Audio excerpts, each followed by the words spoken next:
What is up, my friends? Hope you guys are having a good Tuesday. We are only 7 days away from the election, and we're having a good time. We're having a good time. Woke, I see you. Reverend, I see you too. Reverend, I hope you have a good vacation for 1 day away from the American Nazis. Good luck with that, Reverend. They're everywhere. They are everywhere.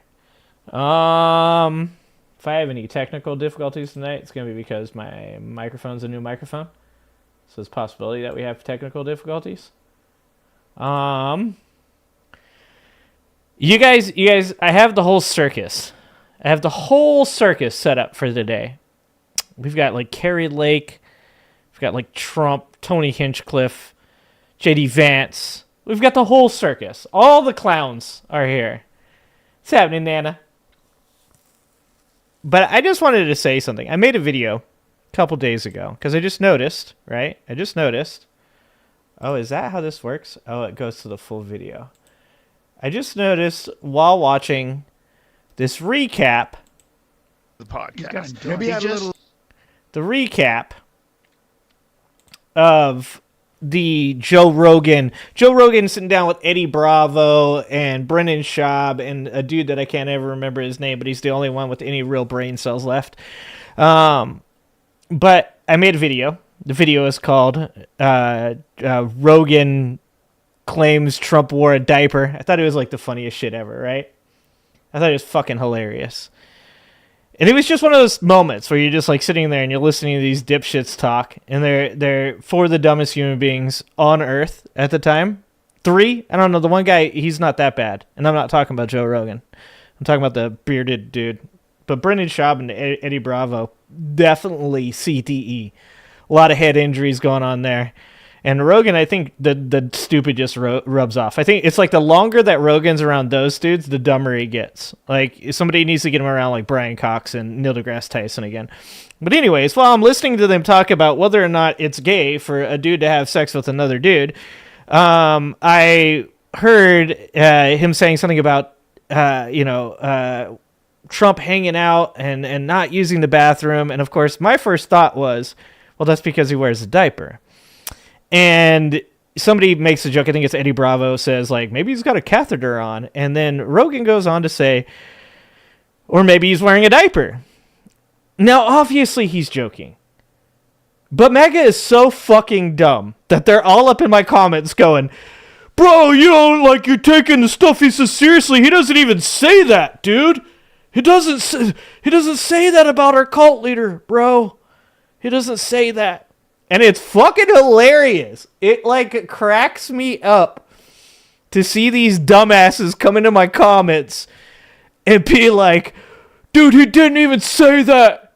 Like, it's like the most inane, dumb thing ever. And you can just, like, laugh it off and be like, yeah, whatever. A comedian made fun of my cult leader. Like, big deal. But they can't. They can't let it go, guys. They can't. What's happening, Jeremy? What's happening, TOG? Yeah, it's so crazy that you can trigger MAGA supporters as easily as you can. But I did want to play this clip for you guys to prove to you guys. I know what I heard. And what I heard was Joe Rogan say, or maybe he was wearing a diaper. So I'm going to play this for you so that way you guys know I'm not full of shit. I clipped it. I clipped it for the MAGA morons. I clipped it for him. Maybe he's wearing a diaper. Maybe he's wearing a diaper. Let's hear it one more time. Maybe he just left. Maybe he drinks more Diet Cokes. Maybe he's wearing a diaper. One more time. Maybe he just left. Maybe he drinks more Diet Cokes. Maybe he's wearing a diaper. Oh, the MAGA morons, they are the most sensitive people in the fucking world, dude. I mean, the video itself is doing great. We're at like 180K views on the video. It is mostly, Kamala people, people left of the spectrum, people laughing at the joke. But there's also sprinkled in some MAGA morons. And those people, I have to tell you, I still haven't figured out whether or not I'm going to miss these people or not. Because Just triggering these fucking people is hilarious. It's amazing to see people get so upset about me pointing out that Joe Rogan made the joke about their cult leader.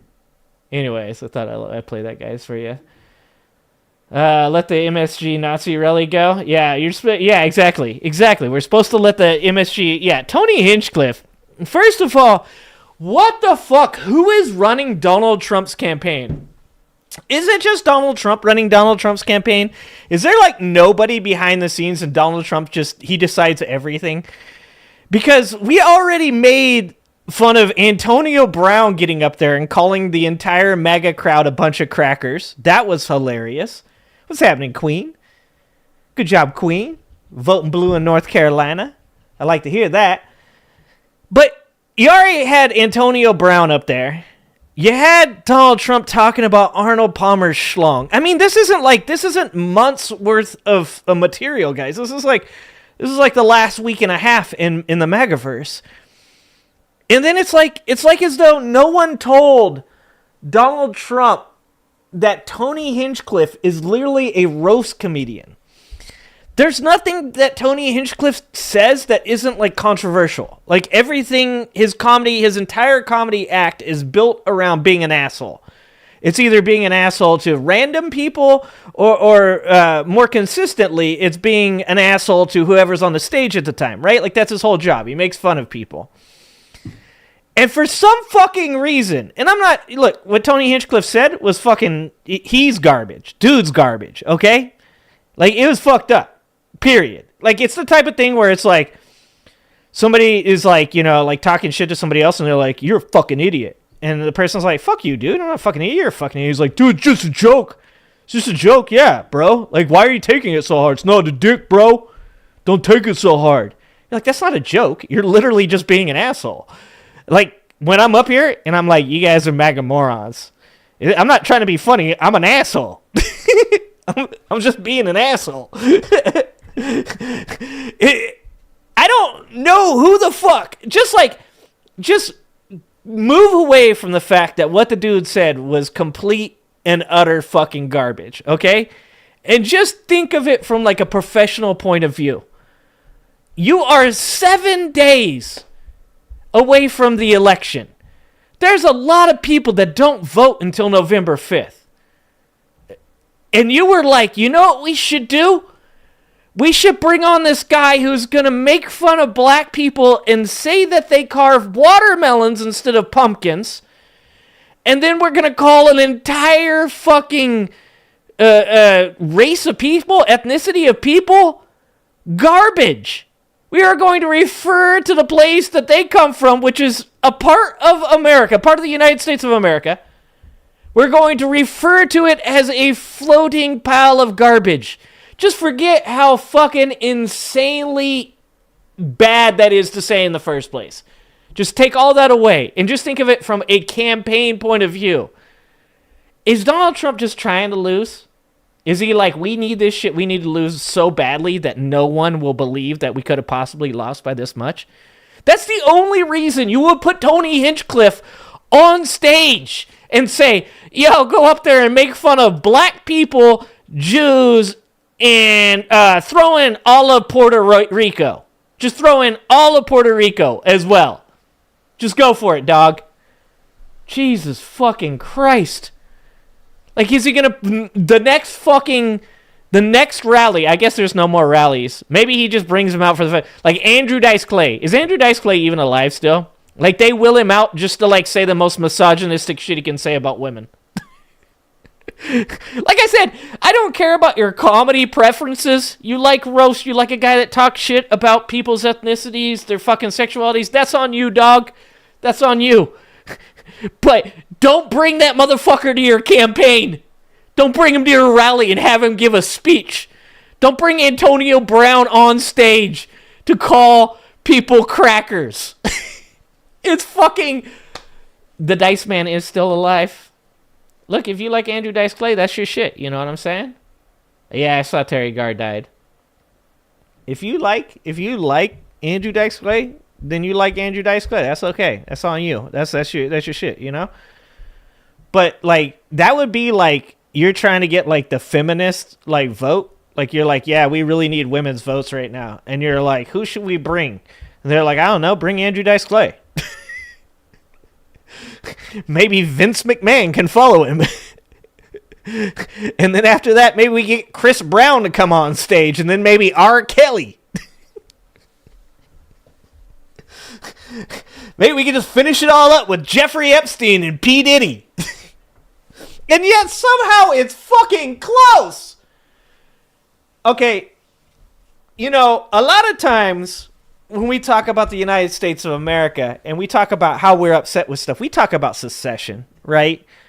Like, we're like, California should secede.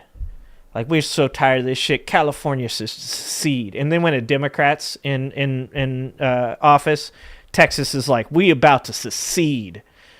But you know what we don't talk about a lot? Kicking states out of the union. We don't talk a lot about that, and I think we should talk more about it. What up, Alan? I feel like this should be a conversation that's had more often. Like Alabama, I'm sorry, Gray Pill. Gray Pill, you can move to California. You can stay in my basement. It's a nice basement. It's really big. It's a sub-basement.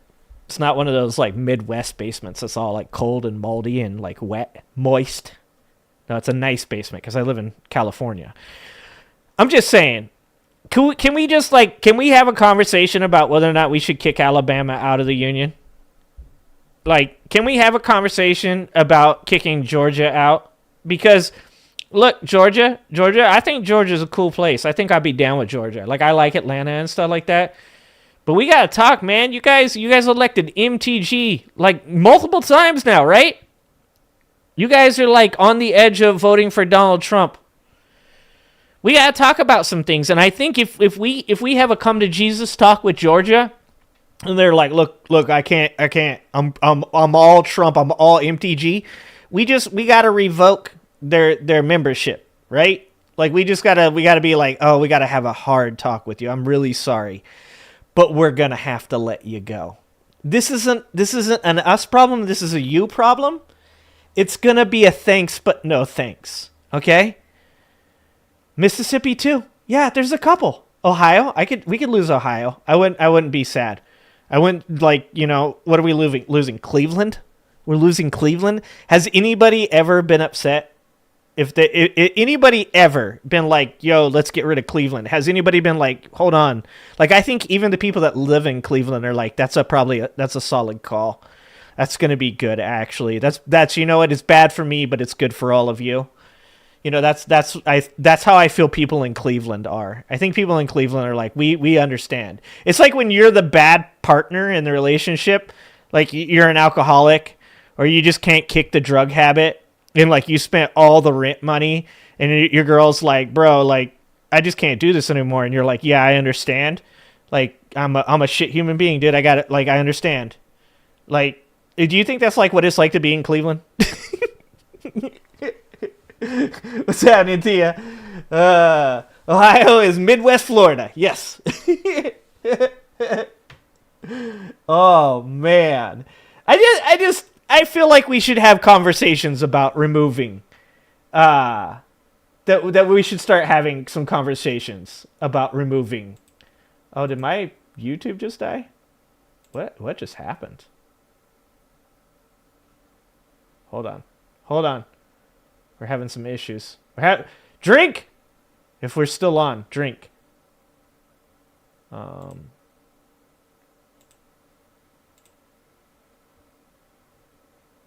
I think my YouTube stream, it's still going. We're still all right. Okay, we're all right. Yeah, we're still good. My page died, though. Okay, that was weird. We're all right. We're okay. The deep state. It's Georgia. Georgia is the deep state. I just want you guys to know that. They try to get me. They try to get me, guys. They try to get me. I'm still here. Tia, I see your stuff. I laugh at your stuff. I'm not on social media very often. And when I am on it, I literally just scroll through your messages to you on Instagram. I'm just going to let you know that. Like, I look through your stuff that you send me to you. I mean, I haven't been on in like 2 days. But as far as Instagram goes, I only get on Instagram to look at Tia's messages. Oh, wait. Sorry. Ema Maya Catherine is a old school viewer, and she's not really in chat ever, but she sends me all the Klepper videos because she's been around since the days when I did like Jordan Klepper reactions, which there's a new Jordan Klepper out. But I look at Ema's Klepper video she suggests to me, and I look at Tia's stuff too. It's okay, I'm not Tim Pool. That's good. I don't wear a beanie. I embrace the baldness. All right, let's take a look at what we got. We got the Good Liars in New York during the shit show that was the Madison Square Garden rally, the Nazi rally that was going on. Look, we got two hats. What is it with the weird ass? Why do Trump supporters always do the two hat thing? I feel like I need to know why. It shuts off, then starts back up again. Okay, we're good. We're all right. Adam was there too. I don't know, Tia. Do you send me messages from 2 other profiles too? I don't know. Kool-Ed. Damn right, Puerto Ricans for Kamala. We got Magadoo from Randy Rainbow, because Manic loves the Randy Rainbow. Okay. We got our favorite guy, Trey Crowder, liberal redneck, talking about the Nazi rally that happened. We're just going to refer to it as the Nazi rally from now on. We've got Jesse Dollamore, my ginger brethren, talking about the supposed secret that Donald Trump talked about multiple times while on stage. Me and Mike Johnson, we have a secret. When we win, there's a secret. We have a secret plan. Like, say some more shit to scare the fuck out of people. Jesus Christ. Oh, in Arizona as well, TOG, huh? They've been burning them in Washington and Oregon too. Oregon. Yeah, and you know it's a Trump supporter. Look, if someone shoots at Donald Trump, it's a Trump supporter. If somebody sticks a gun through a fence on a golf course, it's a Trump supporter. If somebody burns ballot boxes, it's a Trump supporter. There is a theme. Mental illness is an issue in this country, and if you just watch fucking Trump supporters, you know all about it. Like, it's like 100%. We need to help these people, perhaps with some type of medicine or vaccination. They'd love to hear that shit, huh? You know it's Trump supporters. We got Robbie Roadsteamer, one of my favorites, my new favorites. I'm catching Robbie. Just so you guys know, we're at 20.6 subscribers. We're only 9K behind Robbie right now. We're catching up to Robbie, you guys. You guys are doing the Lord's work. Robbie Roadsteamer at the Steve Bannon prison release conference. I don't know why the fuck they let Steve Bannon out. Like, they should have just kept his ass in prison. That would have been amazing. We do got an Adam Mockler video, but it's about Carrie Lake. Why does Carrie Lake look like she always got a filter on? Like, Carrie Lake looks like she has a clown filter on. Am I fucking wrong? Look at Carrie Lake's face. Look at it in this video. Somebody that knows something about cell phones, tell me. That is not normal. Like, people's faces don't look like this. These people are aliens. Donald Trump might be an alien. Allegedly.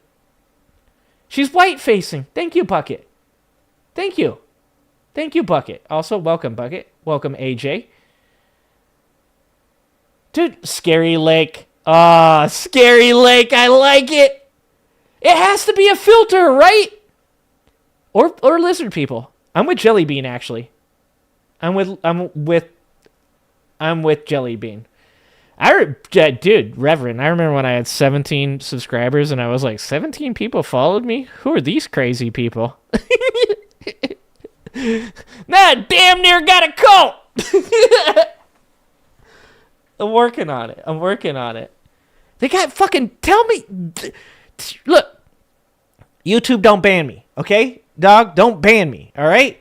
I'm just asking the questions that people need to be asking. All right? These are the hard-hitting questions. Is Carrie Lake an actual human being? Because look at it! Come on! You can't tell me that that's a human being. I need genetic proof. You know how Trump supporters, every time a person of any color other than white runs for office, they're like, we need to see your birth certificate? I think we should ask for DNA data from Trump and his and the people that are running from him. I think if you're in MAGA and you want to run for any office at all, that you should have to give your DNA evidence. Because I'm not sure, guys. I'm just saying. There's a potential that these people are like that it clown. Like, that could be, it was an alien, right? Wasn't? Okay, spoiler alert, first of all. If you haven't seen it, my bad, okay? But wasn't it an alien under all the clown shit? Wasn't that the whole idea? I'm saying that could be happening right now. It could be happening right now. Tia's about to go fight somebody. Someone tell me who AOC is. Alan, you know who. Don't troll me, Alan. You better not be trolling me. All right. Anyways, you guys think let's start with Scary Lake. You know what? Let's start with Scary Lake. Let's start with Adam and Scary Lake. Let's get this party. Let's get it popping. Let's get it jumping. All right, guys. Here we go. All right. This interview. AOC is Alexandria Ocasio-Cortez, and I can't believe that you just made me say that whole name because you know I'm from the trailer park and I can't say that correctly. Alexandria Ocasio-Cortez. She's the congresswoman? Yeah, congresswoman, right? Not senator. Congresswoman for New York. Who is Schumer is New York senator, right? Dude, I get the House and the Senate mixed up so much.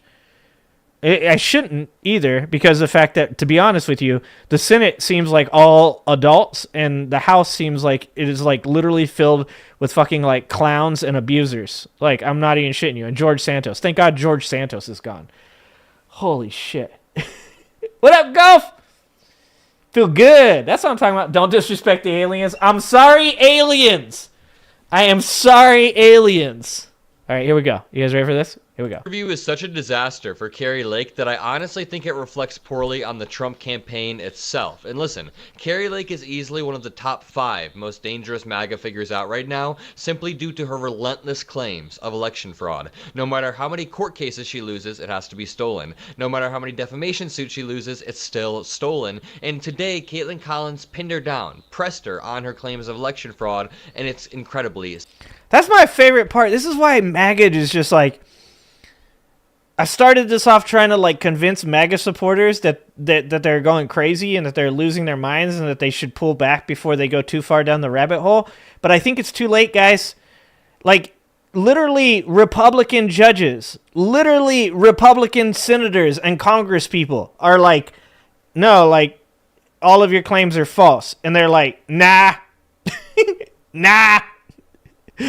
Like, you can't, it's just a lost cause at this point.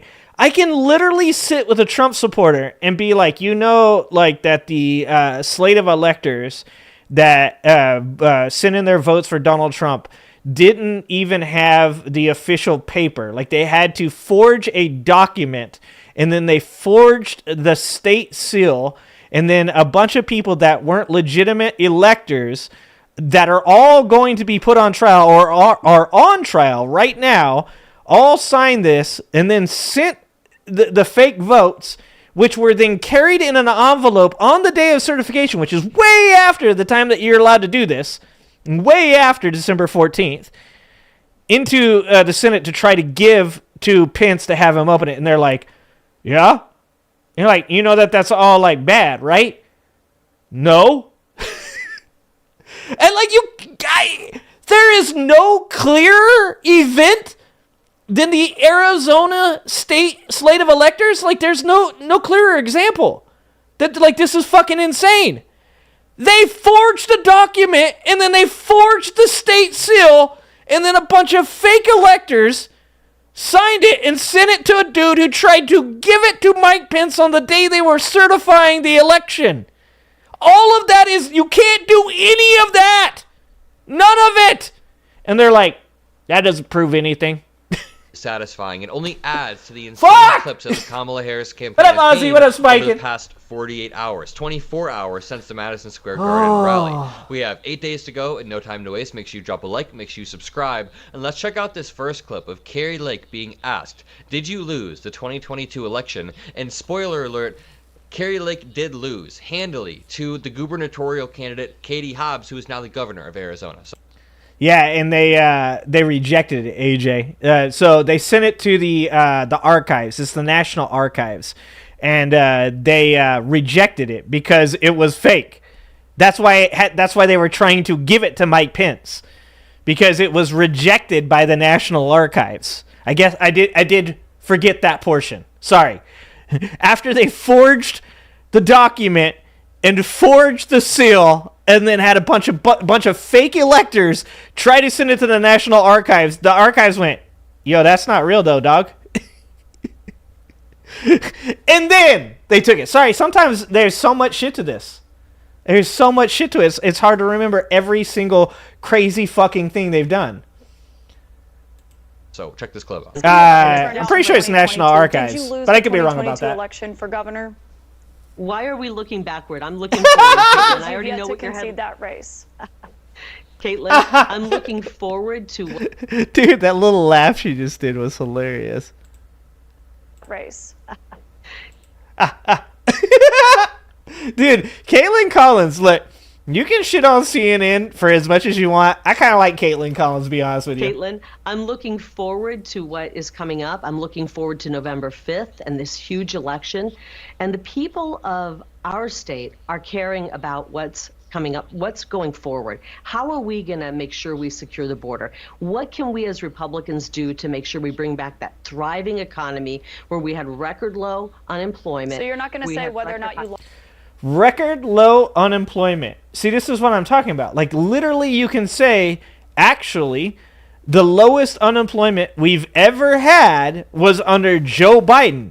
At 3.9. I think it's 4.1 when Trump was in it. And once again, these people continually use statistics that were at like the best possible time to be like, that's how the country was when it was going on. Let's forget that it was Barack Obama's economy. Let's forget the fact that there was something like 76 months of job gains going into Donald Trump's presidency because of Barack Obama. Let's just forget all of that and be like, yeah, he had low unemployment numbers. Okay, that's fine. But he didn't have record low unemployment numbers because Joe Biden owns that record. Thank you very much. Lost the 2022 race. Is that what I'm hearing? What up, Mark? Caitlin, you've seen thousands of interviews from me. I've answered that a million times. I'm looking forward. You've actually yet to answer the question directly on whether you believe that you did lose. Dude, Caitlin Collins, that deadpan shit she does, that is low key, like the most fucked up way to talk to a person. Caitlin Collins is straight up like low key condescending. She is 100% my favorite right now. Lose the election. Well, I want to make sure our elections are run properly, and I'm still in litigation, so I don't want to speak to that, but I do want to look forward. And it's so funny that the media, Caitlin, hold up. The media can't get over it. You say I can't get over it, and it looks like you can't. Dude, that's straight up gaslighting. Like, that's what an abuser says to their victim, dude. You're like, so, like, are you ever gonna apologize for, like, hurting me like you did? And it's like, when are you gonna get over it? When am I gonna admit to it? When are you gonna get over it? When are you gonna get over? It's like, that's straight up domestic abuser gaslighting, and it is like 100% the playbook of MAGA. Because every single fucking time that somebody's like, yo, you guys remember when you guys committed treason? They're like, are you still talking about that? Yeah, Benedict Arnold. Yeah, we still talking about it. I don't think I said that. I just said you haven't conceded the race. And I know you mentioned your litigation. You filed multiple lawsuits. Have any of those lawsuits been successful? Hold up, Caitlin. We've had 10 questions probably, and you've had all of them being about elections or abortion. And while those are pretty big issues, They are huge issues, especially when it pertains to Carrie Lake, who has, again, Carrie Lake's like, I didn't get the questions before this interview like Kamala did. Oh, wait. That was debunked, too. relentlessly spread these election fraud lies, and I honestly think Lake may be some sort of sociopath. From all of the clips that I've seen with her, her weird commanding tone, trying to control the conversation and control the narrative in a really unapologetic way, something is very off with her, but I don't know. I don't want to armchair diagnose, but I mean, she pivots so easily off of her massive It's because she's wearing clown makeup because she's an alien. claims of widespread election fraud in Arizona and the entire nation over to the economy. And even when it comes to the economy, Kamala Harris is a better campaign. We need to be talking about that more. I'm a Gen Zer and I care about buying a house someday. I don't always want to be renting an apartment. And Kamala Harris has a plan to build 3 million new homes and incentivize first-time homebuyers, people my age. She also has a child tax credit. She incentivizes all the right things in America. Meanwhile, Carrie Lake and Donald Trump want to use this apocalyptic rhetoric and say that Democrats are evil. Now the clips get worse and No, what they want to say is that Adam Mockler's not going to be able to buy a house because all the immigrants are going to buy the houses before he can, because Adam Mockler is going to have a really hard time because he obviously at what, like 22 years old, 21 years old, however young Adam is, like making as much as money as he probably is off his like 600,000 followers. He's not going to be able to outdo that fucking Honduran guy that just came over, who's literally running from his country because it's falling the fuck apart, and he's like, yo, I just need a better life. He's gonna take Adam's job. Adam's kids, when Adam has kids, they're not gonna be able to get a good education because some guy from Honduras is his children that came with him are going to be able to fucking... None of this makes sense! That's a... Thank you, first of all. Thank you for the $2, fan. That is a yerba mate. That is a Steez yerba mate. Not being paid. Not being paid. This is not paid promotion. But the yerba mate is good on the tummy. See, I have acid reflux problems. And I solved my acid reflux problems by drinking tequila instead of beer. Yerba mate instead of coffee. And drinking a fuck ton of Good Belly probiotic drinks. Yeah. And I feel better now. Thanks for asking. And thank you for the $2. Appreciate you, fan. And worse, in this next clip, Carrie peppermint schnapps. That sounds like it'd do bad for my tummy. Caitlin, I was just in New York City. I believe that's where you are broadcasting live from tonight. The streets aren't safe anymore. The subways aren't safe anymore. I care about... She looks like she's doing okay. Like, did she get beat up or something? Did she get murdered on her way across the street to get a loaf of bread? Isn't that what Donald Trump said? Didn't Donald Trump say, like, in New York, if you try to go get a loaf of bread, people will murder you? That's crazy. That's crazy. I've lived in, like, the worst places in California, and I've never, like, been murdered. It hasn't happened. If you guys didn't know that. If you hadn't realized that yet, I have gone across the street for multiple loaves of bread, never been murdered. Carrie Lake, the streets aren't safe. You look like you're doing okay. Your clown makeup's perfect. Not even a smudge. All the time. It is safe. But I want to get back to focusing on you because... You know, ironically, I was in New York City about 48 hours ago for the Madison Square Garden rally, and it was completely safe. My cameraman and I walked the streets at 3. Of course it is. Of course it... Because it's like all cities. This is a craziness of MAGA. They just take the most extreme thing, and then they're just like, yeah, you'll get murdered for bread. The Democrats are aborting 9-month-old children. Like, dude, they say the stupidest shit, and you would think that, like, normal, logical human beings would be like, oh, no doubt, that's crazy. No one believes that. No, there's bunches of people that, like, they're in your family. They're your friends. Some of you, they're your significant others. I'm so sorry. But they, like, believe this crazy shit. Alan, $10. Thank you, Alan. I appreciate that. Fan says, I have acid reflux problems as well. I just take a meprazole. Yeah, I took that for a little bit, but it does have like supposedly some side effects that can like, you know, they're not bad. They're not like super bad side effects, but they can lead to bad things. So I wanted to, I took it for a little bit and it helped a lot. And then I switched to the probiotics and stuff like that. Because just so you guys know, well before MAGA decided that all of a sudden they were going to be health food people, this is another thing that I think we're going to need to take back. Okay, MAGA took the flag. Now it's like if you have a flag, you're like you're a fucking MAGA supporter, right? We're taking that shit back. It's our flag. We're taking that shit back. MAGA also took now the health food industry. Now all of a sudden it's like eating healthy is supposedly a MAGA thing, which is fucking insane. Because I guarantee you, none of these people are actually eating healthy, but they want to talk about all the chemicals in their food. Not a goddamn one of them knows what it's like to be an actual hippie, okay? Fuck off with all that, okay? But like, there is a couple things that MAGA is trying to abscond with, and also cults.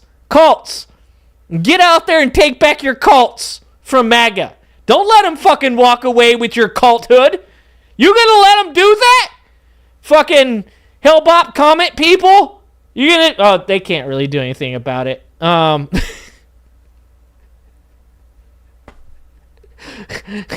They're dead. They don't know that. They don't know I made that joke, guys. Don't cancel me. Yeah, you like the Kefir fan? Yeah, that's the shit. The Kefir's the good stuff. Yep. I drink Good Belly. Good Belly, it's like juice with probiotics in it. Ah, dude. What's happening, Doc? What's up, Doc? I keep forgetting to say that. What's happening, Catherine? Yeah, we need to take those things back, though. Let's work on it. To check out Times Square because my flight landed at 1 a.m. It's an incredibly safe You didn't city. get murdered, The subways Catherine? are safe. The streets are safe. Yes, cities naturally have more crime because they have a higher population. Yeah, more so you can't people. compare that. You have to go per capita, and per capita, a lot of blue cities. It's like when people say that there's more homeless people in California. First of all, we're like fourth, okay? First of all. But also, you think there's 40 million people in California. You think we have more fucking homeless people than North Dakota? You don't fucking say! God damn. I hate people. I do. Safe, right? I hate two people. red cities. Now, there's more clips. I hate the them. interview breaks down further, but I want to show Don't forget you this to like the clip from back stream. in the RNC when Carrie Lake still won't answer the question, just to demonstrate that Caitlin Collins. Doc, did your family get murdered? Doc says he took his whole family to New York City last May. Did you all die? Are you guys okay? Doc, are you okay? Oh my God. That was right. Carrie Lake refuses to ever answer this question, and it's disgusting. She follows Trump's lead every step. TOG, I'm not allowed to admit certain things on stream because of doxing, but let's just say me and you are both Scorpios. Let's say that, okay?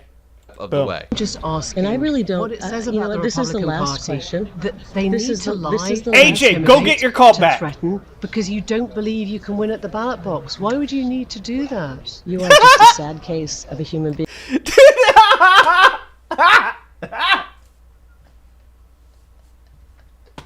Holy shit! Oh God! I am like bringing journalists. Journalists are making a comeback, guys.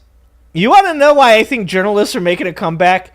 First of all, British people, y'all seem to be like bringing it the hardest nowadays.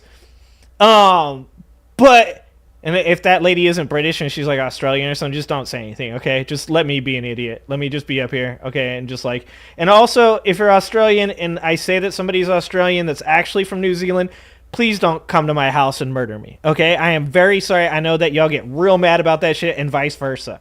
I don't know where that animosity comes from, but if I call an Aussie a Kiwi or a Kiwi an Aussie, like I have literally in Call of Duty lobbies been like yelled at so much for accidentally calling an Aussie a Kiwi. I am so sorry. I apologize.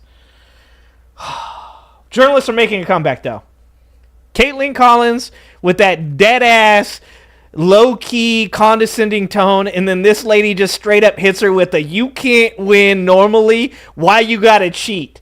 Like, dude, I gotta be how do I become a real journalist, guys? Because I want to ask these questions of Carrie Lake. You know the types of questions I would ask Carrie Lake? You guys would pay good money to see that shit. Oh my God, do you know the stuff I would say to Kari Lake and Trump Jr. and Mike Pillow? It would be off the hook, guys. I'd actually challenge Mike Pillow to a fight. We're about the same age, so it'd be even. If one of us breaks our hip, it's over. And I guarantee you, Mike Pillow's going to be on crack, so performance-enhancing drugs, okay? Like, I have never done crack, and I'm not currently doing crack. So I would be at a disadvantage. I fought tweakers before. I can tell you, tweakers are superhuman when on the crack. You knock them down, they get back up. All the time. There is no keeping a tweaker on the ground. Mike Pillow could probably go for hours. And I'm so sorry for you. I'm sorry that you bought into the propaganda. I hope that you'll look in the mirror. Kiwi's a flightless bird from New Zealand. Thank you, Golf. I was like, oh shit, did I say something? Are New Zealanders like, we're not Kiwis? Fuck you. Like, okay, sorry. And see that you've been following propaganda and you don't understand what's happening. So I'm guessing if you don't win in November, you won't concede. That's the rule that you're playing by now, is it? You are. I actually think you need your head examined. Hearing a mentally ill person tell another person that they think that they should have their head examined. God, this journalist should just hold up a mirror. Just like, she should like slowly bring up the mirror in front of Kari Lake's face. And just be like, are you talking to her? Are you talking to her? Oh my God. Can you answer that? I think you need your head examined. Was that engaging? The reporter says at the beginning, What happened, you guys moms? just attack and you're vitriolic to not answer any questions. And 40 seconds later, Kari Lake is doing exactly Grandpa that. It goes back to what I nuts. said just 2 minutes ago. There's something off with Kari Lake. She was a local TV anchor, so she's well-spoken. Yeah, but that's so he's about to say this. And she's well-spoken. That's it. Like, she knows that what she's doing is just a straight-up grift. Look, you know when you get like a person that is like average intelligence or above, and you get them caught up in like a scheme, but they're like, I'm benefiting from it, so I don't really want to tell people I know. You got to like play a little game. You got to play dumb. And that's what she's doing right here. She's playing dumb. I have no idea what you're talking about. This is what it looks like when I talk to the police, all right? Like when the police knock on my door and they're like, "Sir, we've got you on camera." I'm like, "What are you even talking about?" Like, "Sir, look, you had no pants on." I don't no pants on. You need to have your head checked. Exactly how I talk to the cops. Now, we can admit that, but something is very, very off. And this article reads, Kari Lake lost her race for Arizona governor to Democrat Katie Hobbs 2 years ago, and ever since, the Republican firebrand has refused to let up a claim that the election was stolen from her. Somehow, she's so certain that fraud was at play, but curiously, in an interview this week, she revealed that she's fuzzy on the specifics. Quote, "The elections are run poorly. I don't know exactly who stole the elections or how they stole it. Lake's fraud claims have been debunked time and time again, and she lost 2 lawsuits challenging her governor's race. She lost 6 more lawsuits in the Arizona Supreme Court. She lost a defamation lawsuit. She is an absolute mess." Dude, just all paid for by Trump supporters. That, like I said, it's insane, the hypocrisy. Like, oh, the economy's so bad. Oh, we don't have any money. Everything's super bad. We're in a shithole country. Blah, blah, blah, blah, blah, blah, blah. And then they're like, but I've got Kari Lake's back. I'll help her sue as many people as she wants to get in because she's going to save us. She's going to make us wealthy again. Dude, it's insane. Insane. And I have one more clip to play of Kari Lake, then I'm going to show you this clip of Obama. This is a clip that is really a disaster for Lake. To your city, to my city, all across this country. Do you think people care if you're willing to accept the results of an election that was free and fair, and that you filed multiple lawsuits that have not gone anywhere? And I should note, a defamation lawsuit that was filed against you, you did not contest it from a top Arizona election official that says you lied about him repeatedly. Well, I think what you meant to ask is Kari, things are really tough right now, and I know that people ask with all due respect. I'm conducting this interview, but you're not answering those questions. And if that's your answer, that's fine. I just wanted to follow up on that. Dude, this is not something that comes out of my mouth about a CNN anybody ever. Dude, I love Caitlyn. She's doing a great job. And look, I don't care if it's just because Carrie Lake's a Republican and her job is just to troll Carrie Lake. I love her. This is amazing. This is what we need in our society. I've been saying this on this channel since I started. Is that like we need to be able to fight fire with fire, and when they come with that full on dipshittery, you just look them dead in the eye and be like, "You're a dumbass. I know that you're a dumbass. I understand that you're a dumbass, and I get that that's your thing. Even that's your shtick. Being a dumbass appeals to the dumbasses that like the shit that you say. I get that. Can you stop being a dumbass for 5 seconds and answer my question? Like, that's what needs these... I love these people. They're doing a good job. They are. They're doing a good job. I think what you meant to ask is how can we get through this difficult time where people are pouring across our border and to your city? What an absolute psychopath. Carrie Lake isn't even pivoting. She's just gaslighting at this point. She's like, that's not the question you meant to ask. I think the question that you meant to ask, is she trying to hypnotize Caitlyn Collins? I don't get what the play is here other than... Look at Caitlyn Collins' face. That face right there, that's money right there. That's gold right there. Like, that's exactly how you should look at these people when they talk to you. When a MAGA supporter is talking to you and telling you all this shit, that slightly raised left eyebrow and that, like, mild smirk, that's, from this point on, that is the only face. You shouldn't even talk to them. You should just look at them like that in the entire time. Just being like an that. Absolute weirdo. Check out this clip of Trump at his rally just a few hours ago saying that we're close to World War II, and then someone in the crowd corrects him, World War III. Watch this moment unfold. Nice. But we're close to World War II. I would say we're about 80 years away, to be honest. 70-ish. Because we have people 75. in the White House.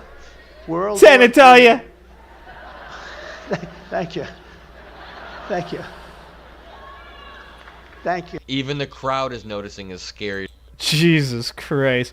Look at the people in the background. Why are they all looking up? That's weird. This shit is such a cult, dude. It's so weird. It's just people of Walmart personified. Decline. I had World War II. I had World War II. I had World War II veterans. I didn't realize the word veteran afterwards. Thank you very much. He got uncomfortable after that. He knew. Yeah, he did. did. Compare that wow, that's so Donald weird. Trump claims that he is more cognitively fit than and physically fit. Come on. The man holds this big rally at Madison Square Garden. Mm-hmm. And the warm-up speaker. Mrs. Doubtfire, Alan. Alan asked what movie that was. I'm pretty sure that's Mrs. Doubtfire.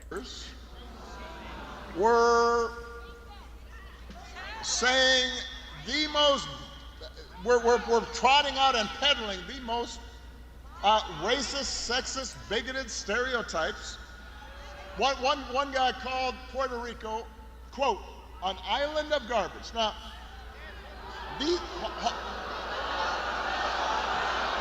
Don't boo. Sammy Genie.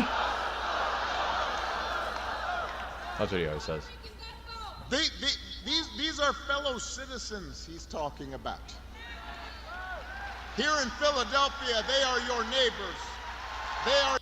Dude, that Puerto Rico stuff was crazy. Like I said at the opening of the show, it's like, dude, what? What are you thinking? Like, just get away from the fact that it's like insanely crazy, hateful rhetoric and just be like, why the fuck would you have that dude say that at your campaign rally? And then when people are like, yo, dog, we think you're racist, they're like, we're not racist. Why would you think we're racist? Like, y'all call Puerto Rico a floating island of garbage? And then when we were like, yo, don't do that, that's not cool, you guys are like, it's a joke. Like I said, there's a big difference between, like, I laugh at a lot of shit. I laugh at dark humor. I like Bill Burr. I like George Carlin. I like shit talking. One of my favorite things to do is just talk shit back and forth with people. I'm good with that. And there is like being funny, and then they're just saying like hateful shit, and then when people are like, yo, that's actually like kind of fucked up. And you're like, it's a joke. Wow. What's wrong with you? It was crazy. Friends, they are your co-workers. Sorry, moms, I can't do anything but the ads. You can get ad blocker, though. I would never say that you can get an ad blocker. Ever. YouTube, don't ban me. These are Americans. They're people. And that is the reason why this election... Shut up, Bob. It should be clear. Here's a good rule. If somebody does not respect you, if somebody does not see you as fellow citizens with equal claims to opportunity, to the pursuit of happiness, to the American dream, you should not vote for them. This guy is... What a hateful president. what a hateful former president that Barack Obama is. Boy, he's so divisive. Is good. He should be president someday, in my opinion. But no, for real, President Obama is doing a great job here, being a surrogate for VP Harris. And let's just compare that to Donald Trump's rally in Georgia, where you can barely speak. Let's do it. Harris is a train wreck. I mean, this is a train wreck. He started on the word train wreck. He said train. The best part is how like insecure he is about that, because it's all good, dude. People make mistakes, but Donald Trump is so goddamn insecure. He's like, I didn't just do that. I didn't just do that. I'm fine. Everything's fine. I'm not losing it. I made fun of Joe Biden for 4 years, and now I'm losing my fucking mind and right on stage in front of everybody. But don't worry. I literally told people I could shoot somebody on Fifth Avenue, and they're like, you could. He should change it from I could shoot somebody on Fifth Avenue and you'd still vote for me to I could literally become dementia-ridden with Alzheimer's and drool on myself while on stage shitting my pants and you'd still vote for me. That might be a little long to put on a hat, though. I could be wrong. Whack. About a minute later, Trump then attacked Harris again for not being able to put two sentences together, says Aaron Rupar. The absolute irony is amazing. And then he butchers Elise Stefanik's name. Take a listen. Great people, warriors, really. Elise Stefanik. Elise, thank you, honey. Close enough, I guess. Close? Yeah, that's close enough. She redefined sex. He definitely whacks off. Sex, child trafficking. Sadamita. With a deadly weapon. He is full of bullshit. He cannot stop. And then Trump played an ad that I don't even want to get into. If you enjoyed this video, if you appreciate what I do, drop a like, subscribe. Have a great rest of your day, and peace out. Yeah, don't forget to like and subscribe to Adam's channel. He's doing good, dude. 632! Dude, Adam's going to be at a mill. He's hitting, what do you guys think? 6 months? A year? I give him 6 months before he hits 1 million subscribers, guys. Dude, that's insane. Good job, Adam. Good job, Adam. Adam killing it. Young dude's got a star. All right. Oh my God, that's so crazy. We should play this for Bob. To me. Here you go, Bob. The podcast. Maybe He had a just little left. catheter. Maybe he drinks more diaper. Diet Cokes than me. Maybe he's wearing a diaper. The podcast. Let's try it one more Maybe time. a little left. catheter. Maybe he drinks more diaper. Diet Cokes than Maybe he's wearing a diaper, Bob. maybe he's wearing a diaper. I think I need to get a soundboard of Joe Rogan saying maybe he's wearing a diaper. Holy shit, I need that on a soundboard. I need to start making some money off of YouTube so I can pay somebody to do the shit that I think of, because I'm not good enough to do the shit I think of. What's that in Oxford? Yeah, he resurrected racism, Bob, by being a black dude and getting elected president. Oh, shit. Oh, white people. Steve, Robbie Road Steamer here. I'm wondering, when's the next insurrection, and can we storm the Burger King after this? Like, can we do that?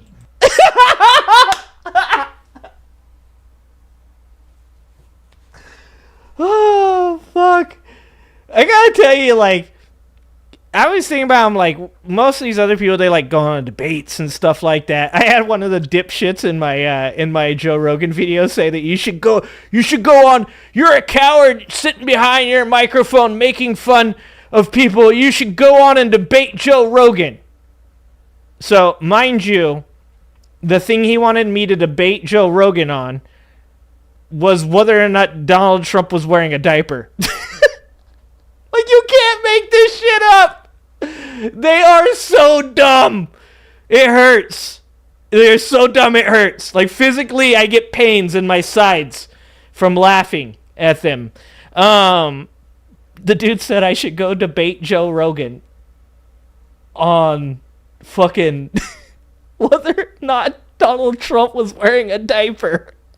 I mean, I am 100% down for that. If Joe Rogan would like me to come on his show, let me know.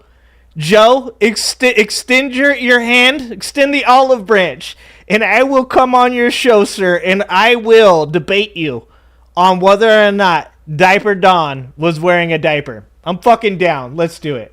How do you prove it? I'm not sure, but I'll figure that out. We ain't worried about that yet, okay? We're not worried about that yet. But what I'm trying to say is, you think about, like, with YouTube, what all these different people do, you know? Like, you got your BTCs and your Davids, your David Pacmans, and they're, like, kind of, like, really, like, do their own thing. It's very, like, media-driven, very, like, journalistic. And then you've got, like, your Destinies that kind of go on and debate people. And then you got, like, your Hassans and Vashes that do kind of like what I'm doing. I guess that's probably real close to what I'm doing. Then you got, like, Robbie, who does, like, the trolling stuff. And I was like, I don't know if I want to go on people's shows and talk and stuff like that, because I don't know how much fun that is, really. I mean, it might be fun, but, like, most people are going to be a little bit weird about me fucking saying stuff you're not supposed to say on YouTube on their shows. And I was like, you know what I would like to do? I'd like to go with Robbie somewhere and just absolutely troll the shit out of people. It would be amazing. I'd probably get us in a fight. I definitely would get us in a fight. I saw some video of a Trump supporter on purpose dropping his flagpole over his shoulder and letting it hit a dude in the face, and I was like, oh, dog. Dude, you want to find out how much of that flagpole can fit up in there? Because that's what's going to happen. You hit me with a flagpole, dog. We're going to find out how far. I'm going 50 to 70% no Diddy, okay? Let's get back to this. This is amazing. Steamer here. I'm wondering, when's the next insurrection, and can we storm the Burger King after this? Can we do that? And doesn't he look great now? We were in Danbury the first month together. He looks great. You don't remember me? We were lifting weights and stuff in the weight room. I love how quiet it is. God, that's amazing. When's the next insurrection? How are we gonna do this and stuff, man? You know what? If I'm leaving, I'm having a good time. He looks like Yoda with AIDS right now. Robert screaming, no political violence, people. This place smells like. He said he looks like Yoda with AIDS. Damn. Political violence, people. This place smells like mothballs. Wow, over here, where's the elevator? I'm not even gonna get like hors d'oeuvres or something. Where the fuck are they? Oh my god. There's a dirty Trump trick. Oh, ouch. Oh man. Oh, hold on. We got to go back to that so that way I can give you guys his... Robbie Road Steamer. Okay. Because Robbie, I'm trying to catch Robbie, but at the same time I'm also trying to make sure that Robbie gets new fans too.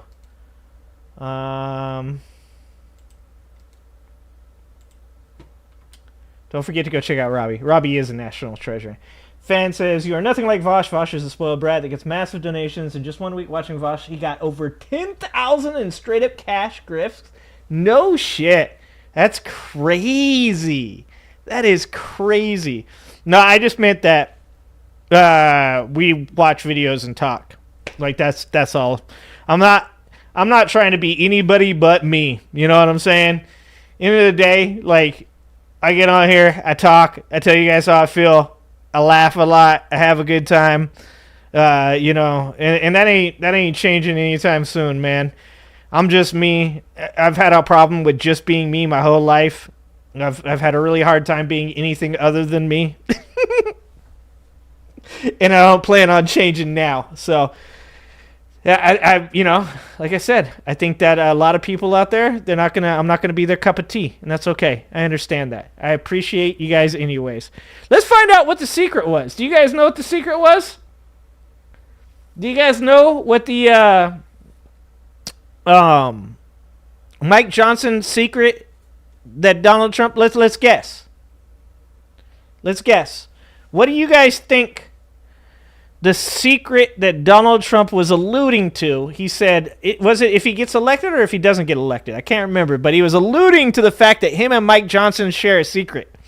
Is it that they're both on that porn monitoring app? Is it Mike Johnson, Mike Johnson's son, and Donald Trump? Is it like a group message where they all monitor each other's porn use?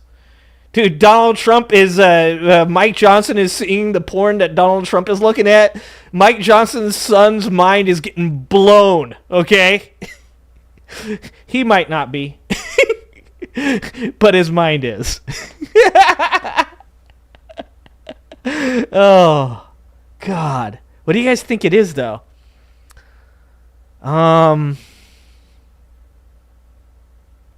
No-fault divorce is being taken away. No-fault divorce. No-fault divorce going the way of Roe v. Wade. That's what I'm guessing. I'm guessing the super secret between Mike Johnson and Donald Trump. Donald Trump's like looking at Mike Johnson going, yeah, the domestic abusers are really going to like this one. No-fault divorce. Gone. Oh, dude. They're gay. That's possible. That's a possible one, before Alan. I get started here, I want to remind you and again extend an invitation for you to join me and Brittany Page on election night, November 5th, Tuesday at 6:30 p.m. I'm going to be honest with you guys. I don't know what time I'm getting on Tuesday, but it's going to be before 6:30 p.m. Eastern, Jesse. Wow. Way to come on way late, Jesse. It's probably going to be like 1-ish. Pacific Standard Time. Eastern, we're going to begin the stream covering the results of the election. We will go for hours. It's going to be a good time. We're going to have some special guests. We got a lot of things in store. Some video clips. We're going to be talking to the audience. The secret to the Krabby Patty? That's a possibility. It's not going to be stuffy, as I would assume, you would assume, with my involvement, that it's not going to be like what you're going to be watching on CNN. I'm going to be honest. Jesse Dallamore's sweater kind of says stuffy. You know, like, look, I make fun of people a lot on this show, and I don't want anybody to, like, never talk to me. Jesse Dallamore, hopefully one day will talk to me, okay? But, like, Jesse, I'm sorry. I'm going to say this, and I'm going to try and say it as nicely as possible. That sweater says stuffy. I'm just throwing it out there. So, anyway, we put a lot of effort into this. What up, Junior? I think you will enjoy it, and I invite you. You can go to the website below, that's linked below, and click remind, I think, and YouTube will just remind you that, hey, you wanted to watch this. So, hold on. I'm gonna sabotage my own streaming for Jesse Dallamore. Where's Jesse?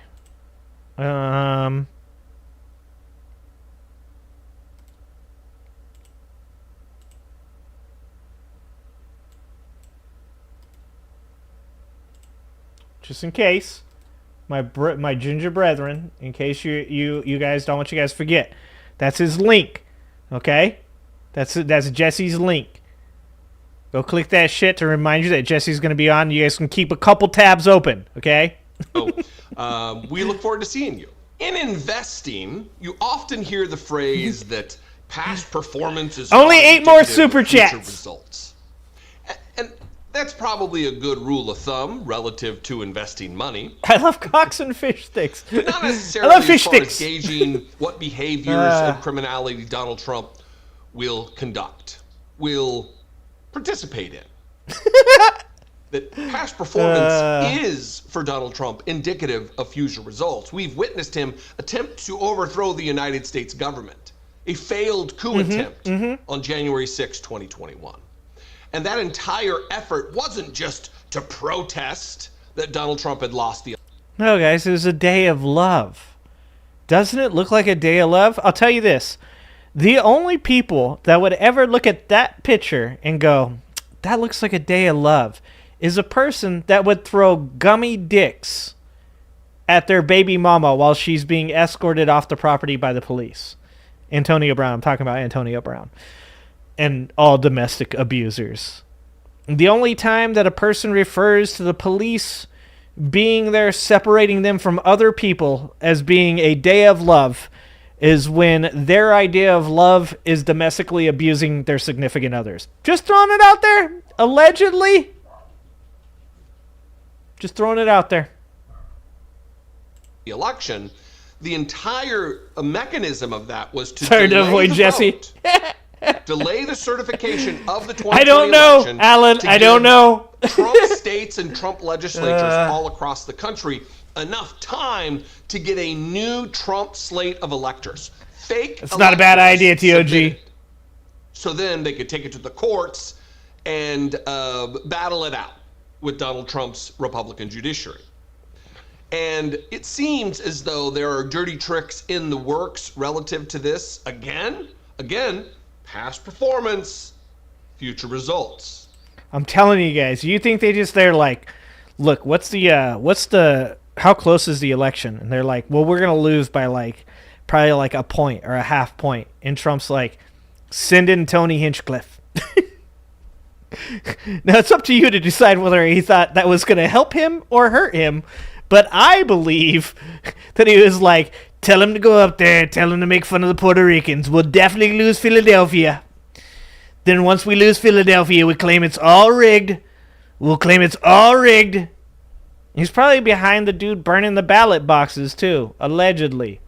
He's probably out there. He's probably like, just send him out there, burn the boxes. We can tell them that it was the Democrats. People believe it. People believe whatever I tell them. Tell them the Democrats are burning the ballot boxes. Tony Hinchcliffe called him out. He said that the Puerto Ricans, they're burning the ballot boxes. He said something the other day. Like he wants to lose, right? Play a clip of Dan Goldman, lawyer, a brilliant mind for politics. You've witnessed him in the pre-impeachment hearings or the hearings relative to getting Donald Trump officially impeached. I believe the first time, not the second time. But yeah, TOG. That's what I'm saying. Like, it was insane for me. I was like, dude, isn't there a ton of Puerto Ricans in New York? Like, who the fuck would be like, yo, you know what we should do? Like I said, I don't think any of it was a good idea. It's mind-boggling that I'm even talking about this. But, like, if you were going to be racist against Puerto Ricans, would you want to do that in, like, New York? Wouldn't you want to do that in, like, Alabama? If you're going to, like, have, like, a racist Puerto Rican roast, wouldn't you want to do that in, like, Mississippi or Georgia? I don't know how many Puerto Ricans are in Georgia. I'm just guessing at this point. I'm throwing darts. But you would think, first of all, fan, okay, that doesn't count. Thank you for the 99 cents, but it doesn't count towards the super chats.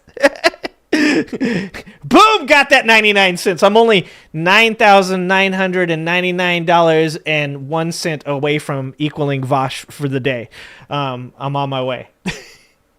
It's just insane to, like, who was like, hey, while you're in New York, make sure that you talk a bunch of shit about Puerto Rico. That should get us votes. I'm like, this is like, there's no fucking way they're not trying to lose. he was on CNN and he laid out some of his concerns over a comment that Donald Trump made at the Nazi rally, the MAGA rally, the dark MAGA rally in Madison Square Garden in New York City over the weekend. Before I get to that, though, I want to remind you, if you didn't see it or you haven't heard, or just to refresh your memory, about what Donald Trump said about his little secret he has with Speaker of the House Mike Johnson that they're not going to reveal until after the election. 12 seconds. Watch this. And I think with our little secret, we're going to do really well with the House, right? Damn it. He's having a big impact. He and I have a secret. We'll tell you what it is when the race is over. The two elements of this. Like, that's the weirdest goddamn thing to say. That is so weird. Thank you, Alan, for the $9.99. Like, it's the weirdest thing to say. Like, this is like, I don't know. I'm losing my mind a little bit because the number of weird fucking things that these people say, it's like my brain can't keep up with it.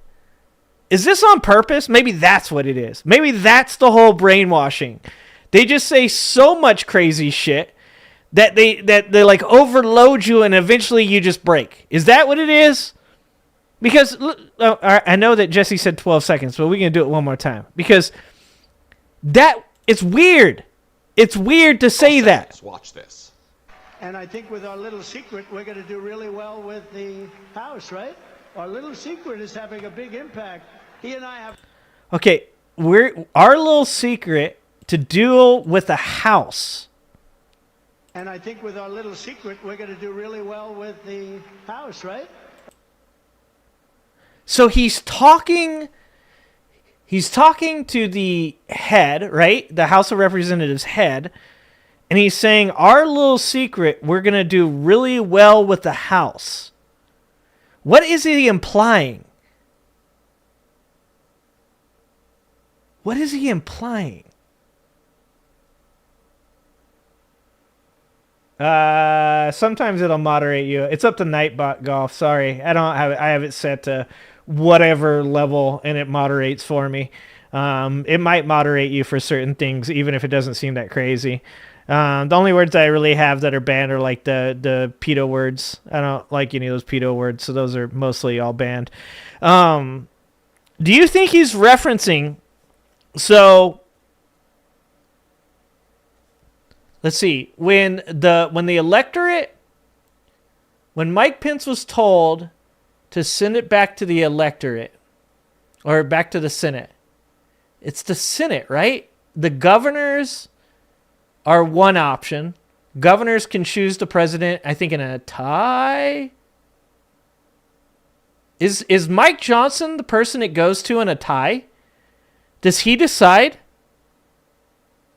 I know that if it's like, if nobody gets 270, it goes to the governors, right? Is it Mike Johnson? Okay, I need to look this up.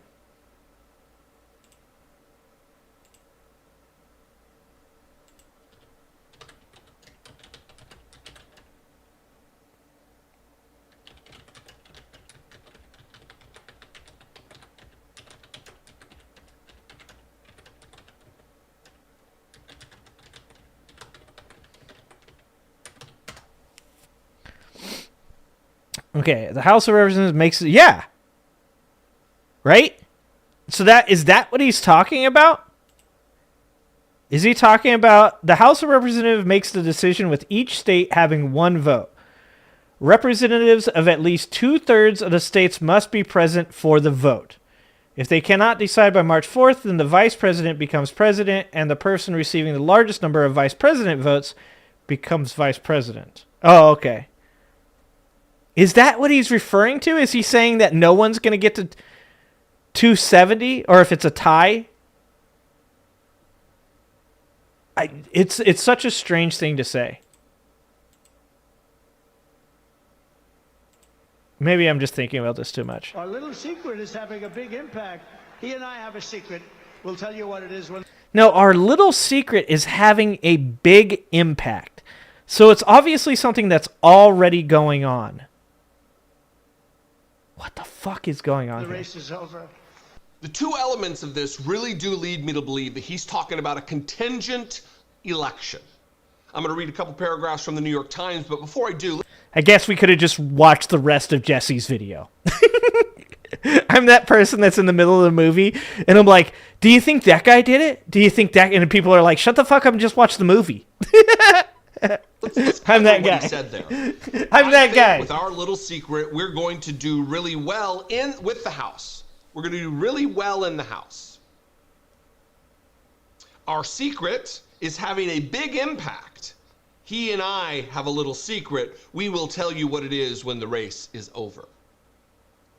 A lot of people have looked at this, legal scholars, political scholars, people who have been around. You don't have to have been raised understanding fully the 1800 election or the 1824 election, which both, I believe those are the years. I could be wrong off the top of my head here. No script, just we're rolling extemporaneous. Me too! And in Hashtag those me too. elections, no party within the election, no candidate got 270 electoral. They didn't get the majority of the electoral votes, so it went to the House, and because of our idiotic system under the Constitution, this particular element, actually Thomas Jefferson has criticized, saying that this is so ridiculous that one day we're going to have a pope and an anti-pope appointed to be president and vice president because of the way that it works. Anyway, that's neither here nor there. So let me explain what a contingent election is. You need 270 electoral votes. If you don't get it, it goes to the House, and then the House of Representatives picks the President of the United States. Jesus Christ. Can you imagine? Holy shit. Can you imagine Jim Jordan, Marjorie Taylor Greene, Lauren Boebert, Matt Gaetz? Like, these are the people that would get to choose? And is he saying that his little secret, I'm guessing what he's trying to say is his little secret is that they are arranging with the Republican House members that haven't been in support of Trump some type of deal. That's what I'm guessing. The one thing I will say is this. I wouldn't, if I was Donald Trump, I would not 100% depend on that. There are quite a few Republicans in the House that aren't huge Donald Trump fans. I mean, there's plenty that are, and there's plenty that would just vote along party lines because they know that if they don't, they'll get in trouble. But we've seen, due to like what's happened with McCarthy, like all of those guys, him getting removed, that there's definitely some dysfunctional behaviors happening within the House. This is nothing new. What happened with Scalise, even with Jordan trying to become what Mike Johnson became, head of the House. I wonder. It doesn't seem like a great plan. Except it's not 435 House Speaker, thank you. votes. It's each state delegation gets a vote. And the way that it's laid out right now, you need 26 votes. For instance, Idaho, they get the same number of votes. Yeah, and since it's 26 or by state, that's there's more conservative states, so there's more Democrats as far as people go, but there's more states that are conservative because of the Midwest, the entire Midwest. And that was one of the things they were trying to get Mike Pence to push it back to, was they wanted it to go back to the states because there was something like, I think out of the 50 states, it was like 27, I think, were conservative. I could be wrong about that. Then California, even though that's not a there's secret, 4 fam. electoral votes in Idaho and 64 or 66 in California. The state delegation, they get the vote. So California gets a vote, Idaho gets a vote. And the way that the it's laid out right now relative fuck Idaho. To we should get Idaho's vote. Majorities, there's more Republican states, not population, not democracy. There's more Republican states than there are Democrat states. So Donald. So I see Junior and TOG or somebody else also. Oh, I'm sorry, Tia, actually. Tia and Junior both talking about something that's really important, and it's something that I wanted to kind of make sure before I got off stream tonight to mention. And I know I don't need to say this to you guys, but anybody maybe that is going to watch this video later should probably hear this. And that is, this is not just a presidential election.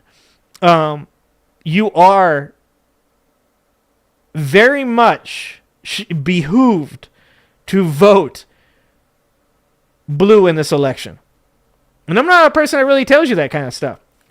I'm a person that tells you should vote in your interests. I'm a person that tells you that you should vote for the person that you think is the best person to vote for. But in this instance, with the possibility of Donald Trump becoming the president of the United States, the American government, the system that was set up, the counterbalance to somebody like Donald Trump taking office is to have a blue Senate, a blue House, or a blue House and a red, whatever, or blue both. But it's very important for you guys to vote. Please vote. Please vote in your interests and the interests of America. Let me put it that way. Because like Tia and Junior are saying, with the speaker being appointed on the 3rd, if the House is blue and Hakeem Jeffries becomes the speaker, that changes this whole equation. Once again, this is Donald Trump. He tends to really focus on really like minute possibilities, just like he did in 2016. He did what he called playing Moneyball, like the A's Billy Beane did. Rest in peace, Billy Beane. And he put all of his money into swing states, which in the end did work out for him. But that's kind of how Donald Trump works. He's a gambler. He's a risk taker. That's why he has a bunch of bankrupt businesses and doesn't pay employees, because that's what he does. So I would not doubt that this is part of what he's looking to do. Make sure you vote appropriately. Trump would be named the president. Now, the caveat. Yeah, Trump thinks it's a secret. Yeah, January 3rd, the new it. House is sworn in. So if we secure a House majority, a lot of this is moot, and they're going to have to do their nonsense with just the courts. But let me read from the Cajun, something I'd have to say as far as like when you say there are no Dems running, it's all red. So like, part of California, there's no Dems, that's like a really small part of California, but there are small parts of California where there's no Dems. And I think like one of the most important things to do is to attempt to find somebody that isn't a Trump crony, not just like a Trump cult member, like somebody that's willing to speak up and speak out against him. I've said this before about Brian Dolly in California. He may have campaigned in 2016 for Trump, but he's never spoken out against him, but he knows being in California like that, he can't just be a fucking psycho. And so, there are Republicans out there that are still actual conservatives and not cult members. I would say if you live in a state that has, only real Republicans running, I'd be trying to find like a traditional conservative to vote for in the hopes to hedge off some of like the more Trumpian type of people that would join up. Like that's just, what I would do in that position. The New York Times and what their take on this particular statement was. Here's the headline. Trump hints at a little secret with House Republicans, setting off a panic. The former president seemed to delight in fueling speculation about what he is cooking up with House Republicans, prompting Democrats to worry about election fraud. Speaker Mike Johnson refused to explain. And that's why I want to read the portion of this. That's like the perfect picture for this for Mike Johnson too, because Mike Johnson's like sitting on the side, like being like, "Dude, nope, stop, Trump." And this is why I've said this before: is that like Trump isn't the main character. Like Trump's not the person that like everybody should be afraid of as far as like the conservative plan, the Project 2025 plan. They should be afraid of that motherfucker right there. Because Mike Johnson's probably sitting over there on the sidelines going like, Trump, no, hey, dog, it's called a secret. We don't tell people about the secret. What the fuck are you doing, dude? Like that face says it all. That face says somebody got a hold of my porn history. Donald Trump gave it to them. Donald Trump, Mike Johnson, he's a man. He loves other men. Allegedly. Don't believe me? Here's his porn history. His son gave it to me. Is what Mike Johnson's reaction was, what his explanation was of this. It's a scenario in which Mr. Johnson, who worked with Mr. Trump to undermine the 2020 election results, would again be in cahoots. I don't know why journalists insist on using cute language and not describing it as what it is, which is a conspiracy, a scheme against the country. Yeah, that pisses me off. That's one of like the most annoying things for me is that like these people won't just straight up call it treason. Like that, like, it annoys the fuck out of me. And I know that there's like legal reasons for like these newspapers and stuff like that, but like, dude, you can say allegedly. not advice, not legal advice, but I'm pretty sure if you say allegedly after it, you're fine. A scheme against democracy? It's cahoots. They're cahoots. How non-threatening. Cahoots. Would again be in cahoots with the former president to steal the election and stop the certification of the results on January 6, 2025, should Vice President Kamala Ballotpedia, Cajun. Ballotpedia is pretty good for like big elections, like people that like are like more like career politicians and stuff like that. I use Ballotpedia to find some of the whenever I'm doing interviews and stuff like that with some of these politicians. I'll use Ballotpedia to kind of read some of their background, and also like it has like personal stuff, like what's your favorite book and stupid shit like that. I don't know. You tell me your favorite book is Mein Kampf, I know not to vote for you.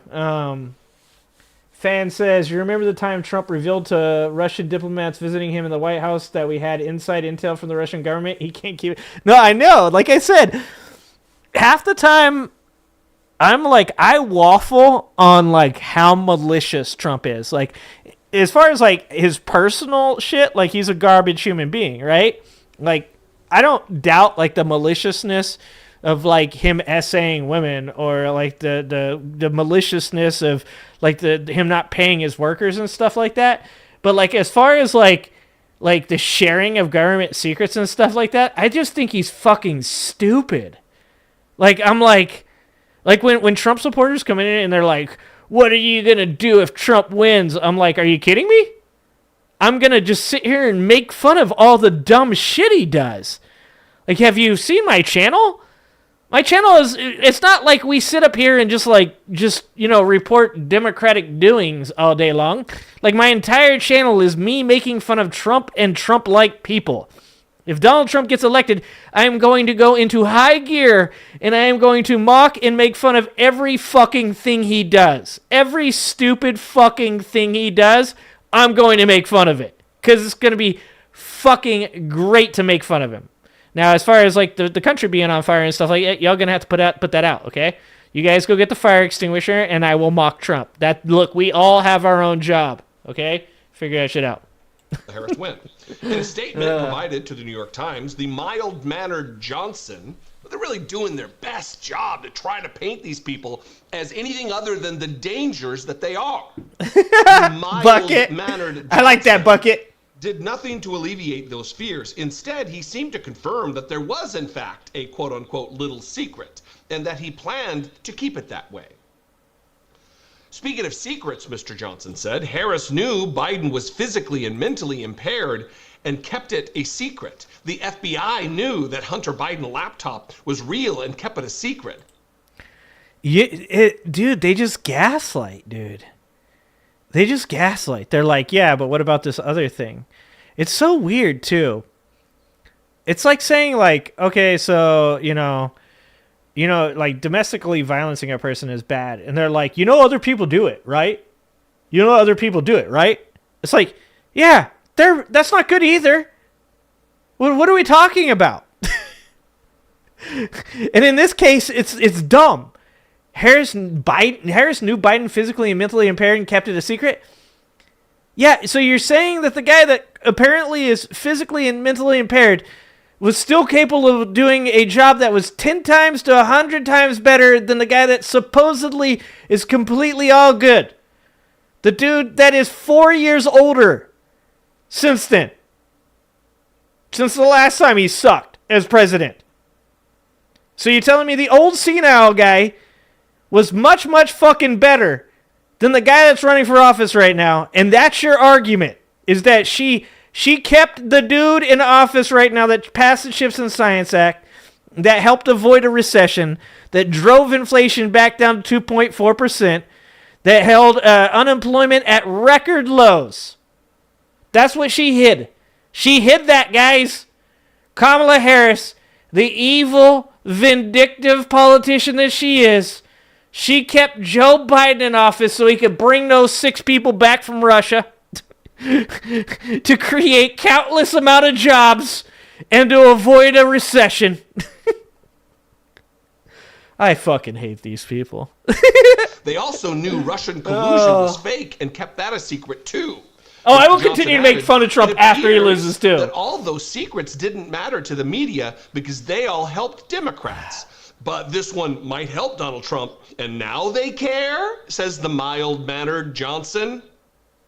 By definition, a secret is not one to be shared. I don't intend to share this one.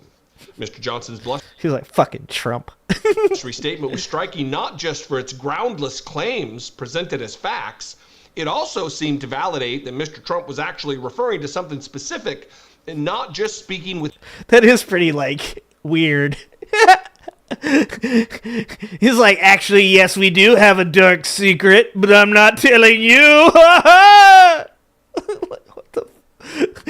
Like, if you were sitting in front, like, I couldn't do whatever this journalist did. I'd probably choke him a little bit, right? Just a little bit. Like, not to unconsciousness or nothing like that, but just until his throat was sore. You know, like, I'd just be like, come on, dude, tell me.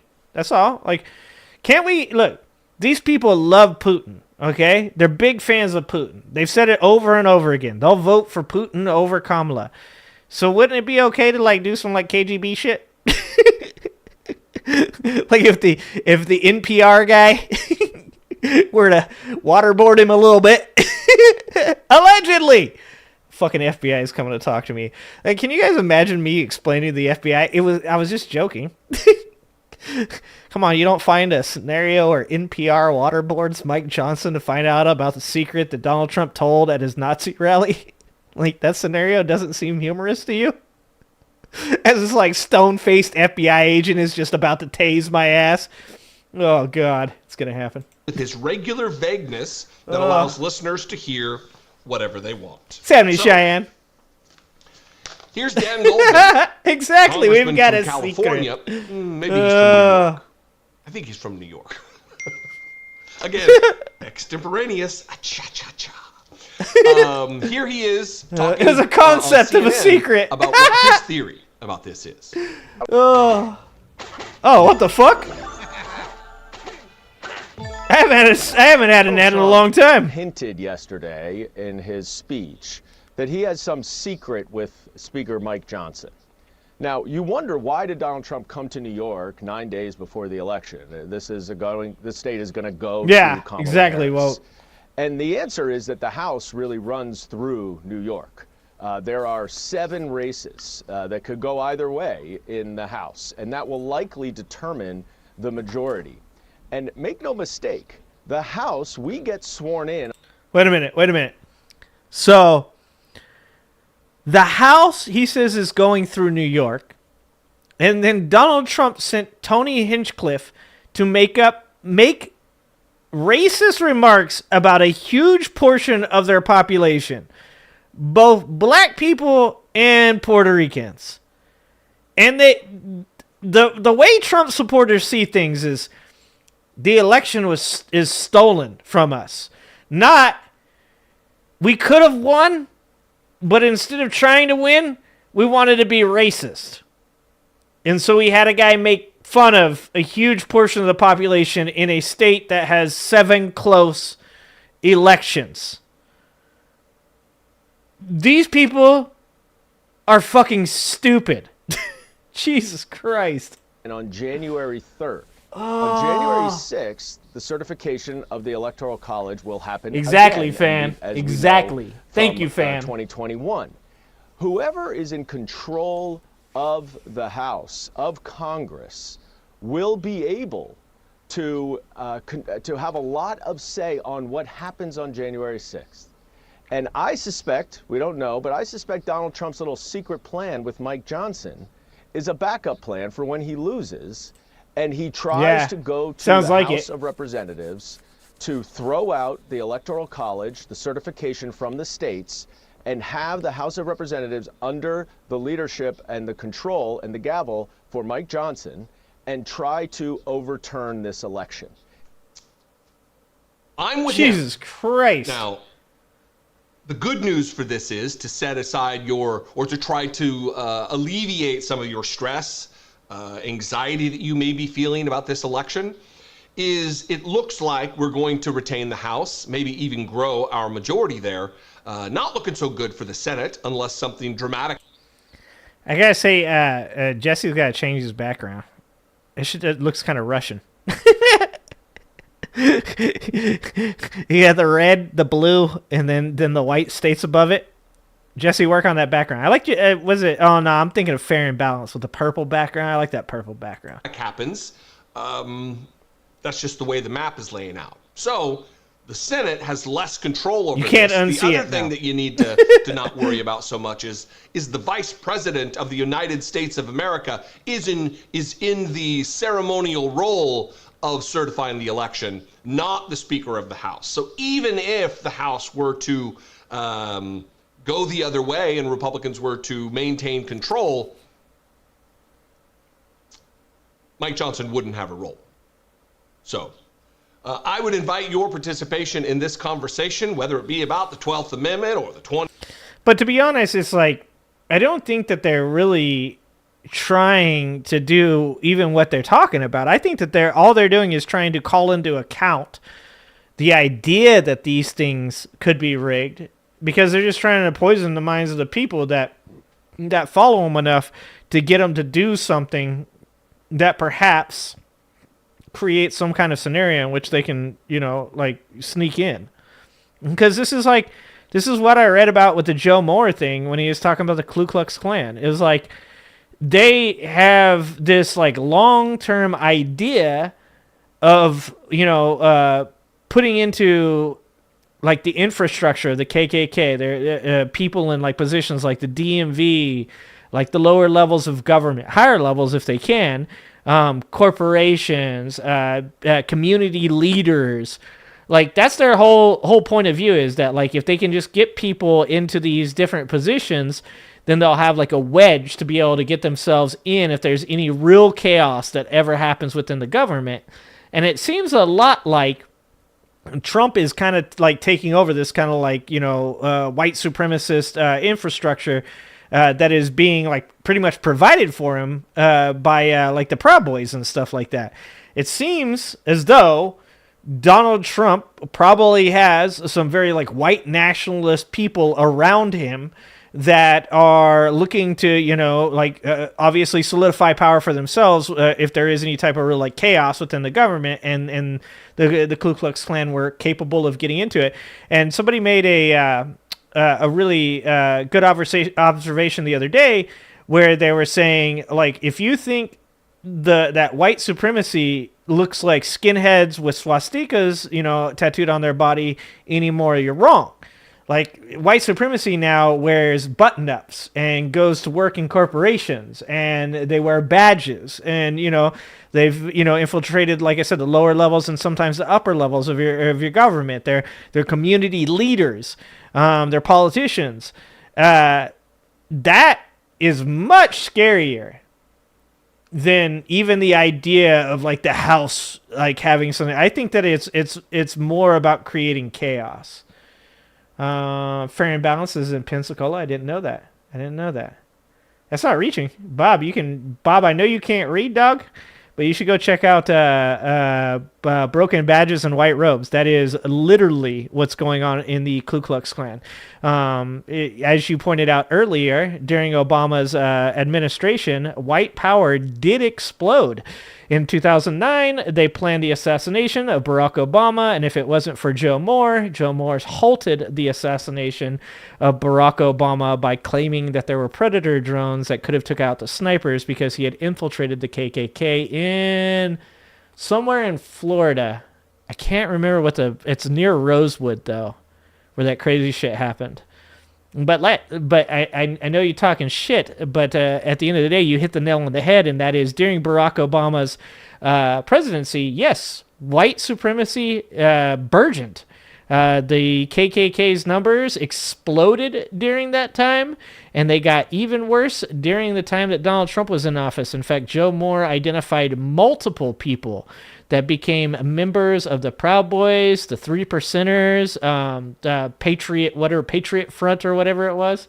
This is a dude who was in the FBI, or I'm sorry, in the KKK as an FBI informant and spent, I want to say 6 or 8 years undercover.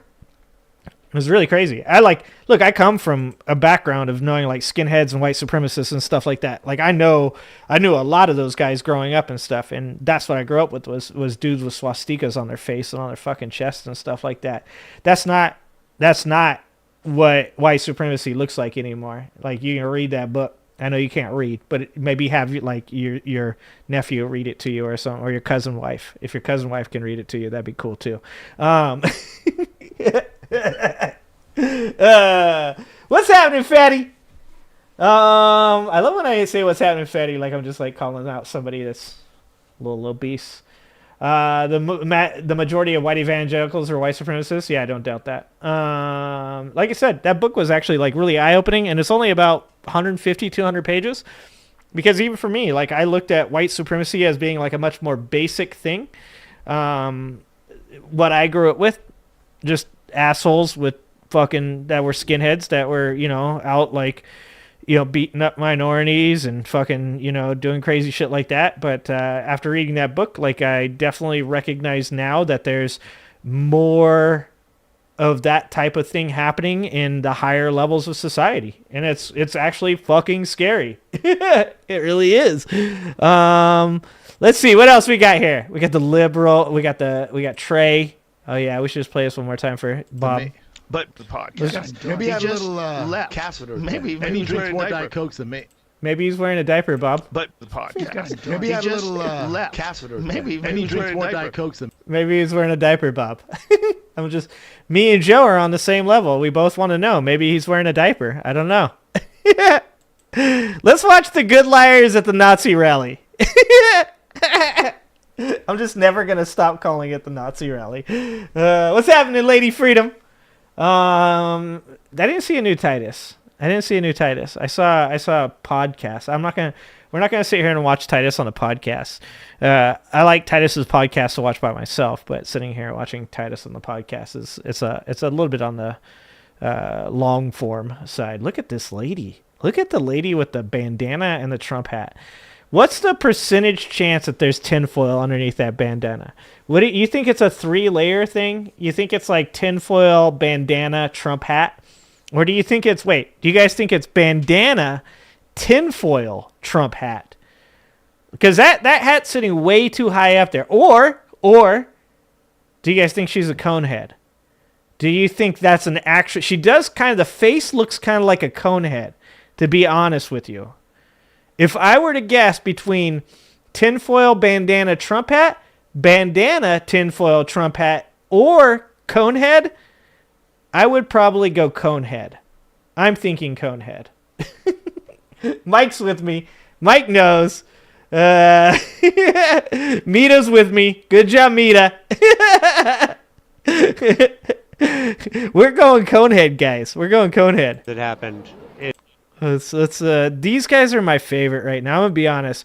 I've got a lot of people out there that I fucking love to watch, but right now the Good Liars are probably one of my favorite people to watch. What do you think happened with the hurricanes that happened? What I think happened with the hurricanes?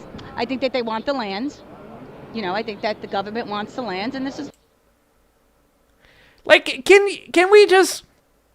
Bob, if you're in chat, buddy, can we just agree that that's insane? Like, that people, like, even if you could create the hurricane, controlling the hurricane would be insanely hard to do, and then to specifically pinpoint it to places that you wanted it to go would be insane. Look, cloud seeding as a whole is like one of the worst sciences. Like, the attempts to cloud seed have been abysmal. Like the outcomes. Like, they don't even know with what happened in Abu Dhabi with the rains, whether or not that was affected by the cloud seeding, whether or not it wasn't affected by the cloud seeding. Like, literally, they don't know whether or not any of that shit has any effect at all. At all. And you think that they create hurricanes, these gigantic fucking natural disasters, and then pinpoint them onto lands where they are going to take out specifically Republican voters, and also so that way they can double down, 2 birds, 1 stone, and get those lithium mines too.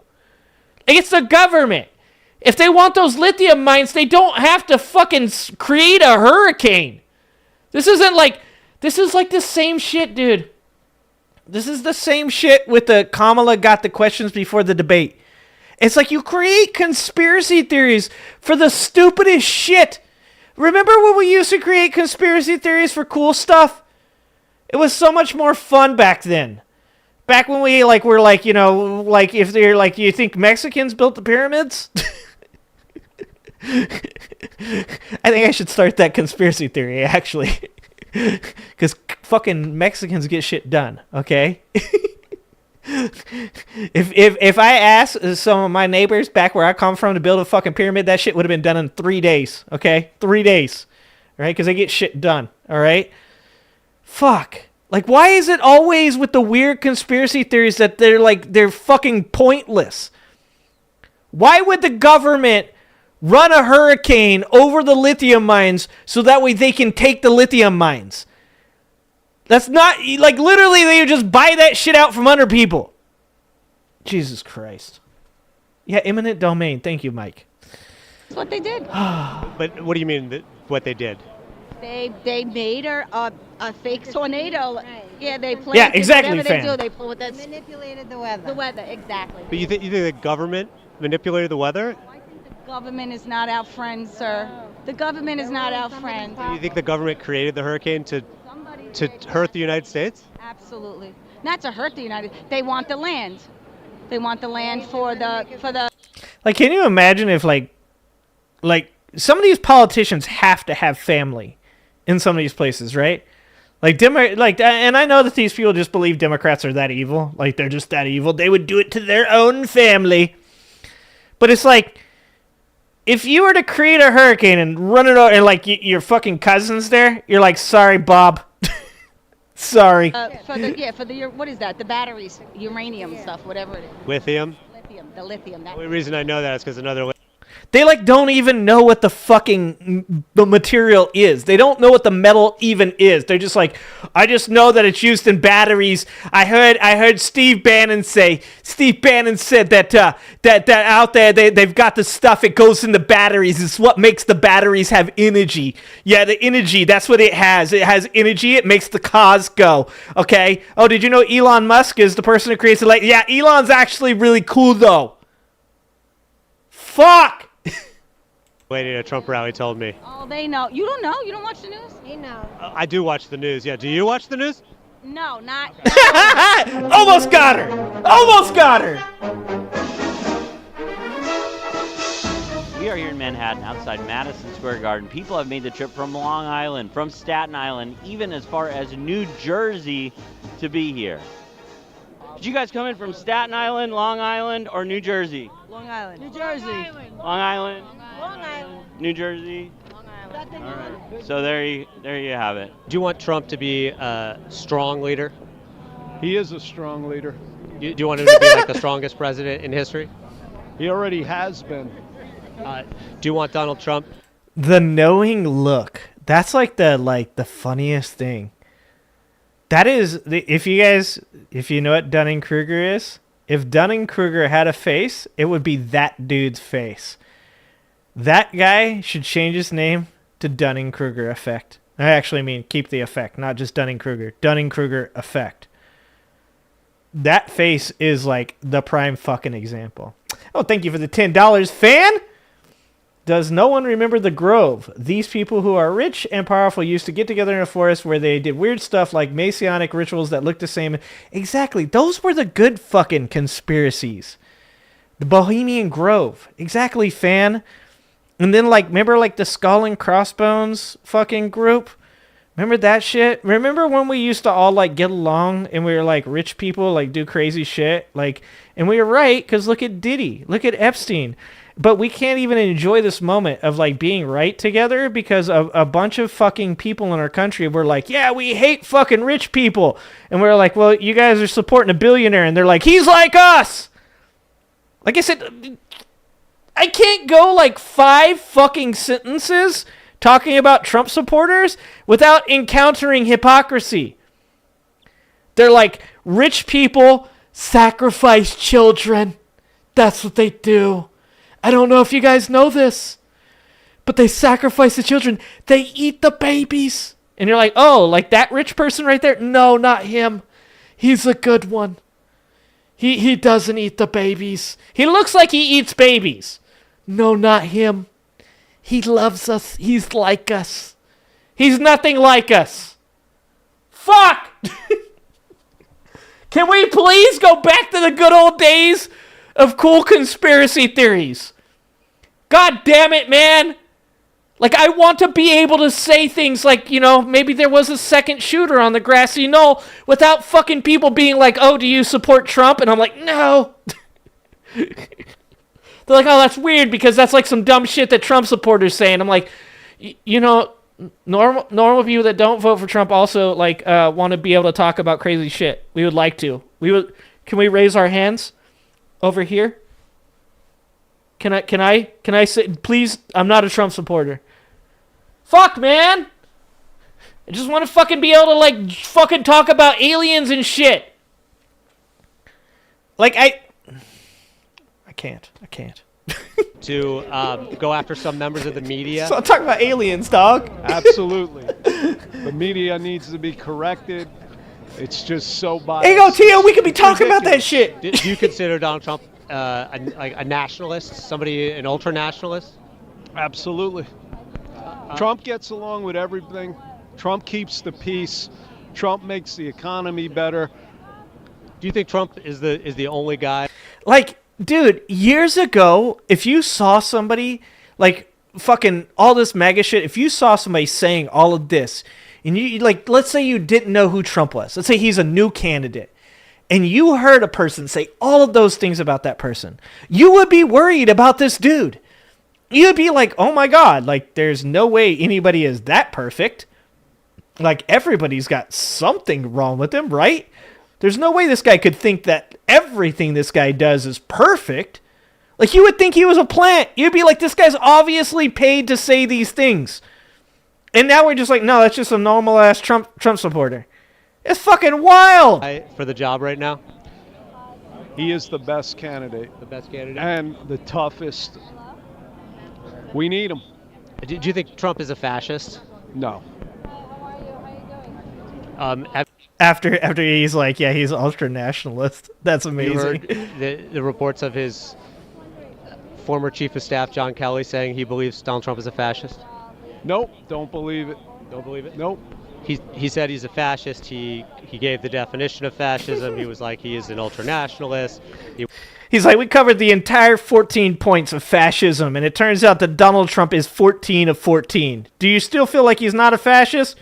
Nope, not a fascist. He wants to go after his enemies, the media.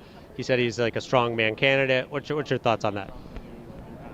Trump is going to correct everything that needs to be corrected, and the sure does look deadly out there in New York, doesn't it? Looks really scary out there in New York. I like that the dude next to him is literally wearing a jacket that says crypto.com. Oh my God. Society peaked in the 90s. It peaked in the 90s. It just, like, I don't know if these people know what the actual crisis is. They think that the actual crisis is like this like crazy like control of the weather and people eating babies and rings of human trafficking that are being done. And the reality is the actual crisis is that everybody wants to be rich and they're all going crazy trying to be that. I think that's actually what it is. Poor guy's been just Sam beaten and to Danny death by the wrong side. But you don't think he's a fascist? No. You got a membership, lady. Look at this. Look at all the people. Would you just look at them? Are you excited to be here? Well, I'm absolutely excited to be here. Did you come in from Long Island or New Jersey? I'm from South Jersey, right There's so many white people. outside of Philadelphia. Okay. What's the capital of New York? Syracuse, right? No, Albany. Albany, yeah, it is Albany. Yeah, so you can see people are here Genuine New Yorkers. What's that song you're singing? Trump, a little higher. Trump, until you get tired screaming.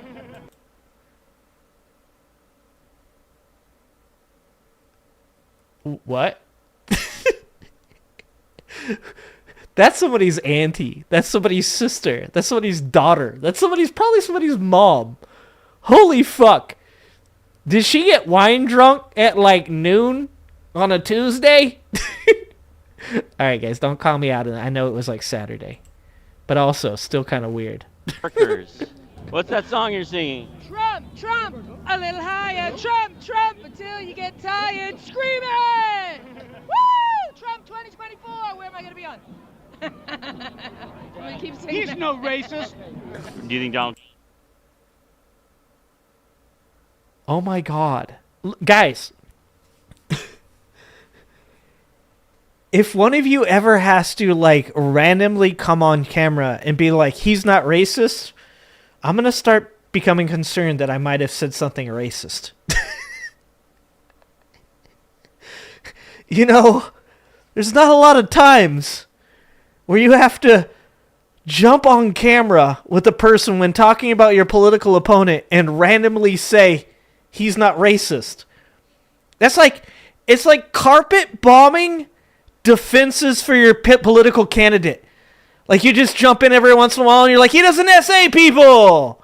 Hey, he's not racist. Hey, he doesn't overturn elections.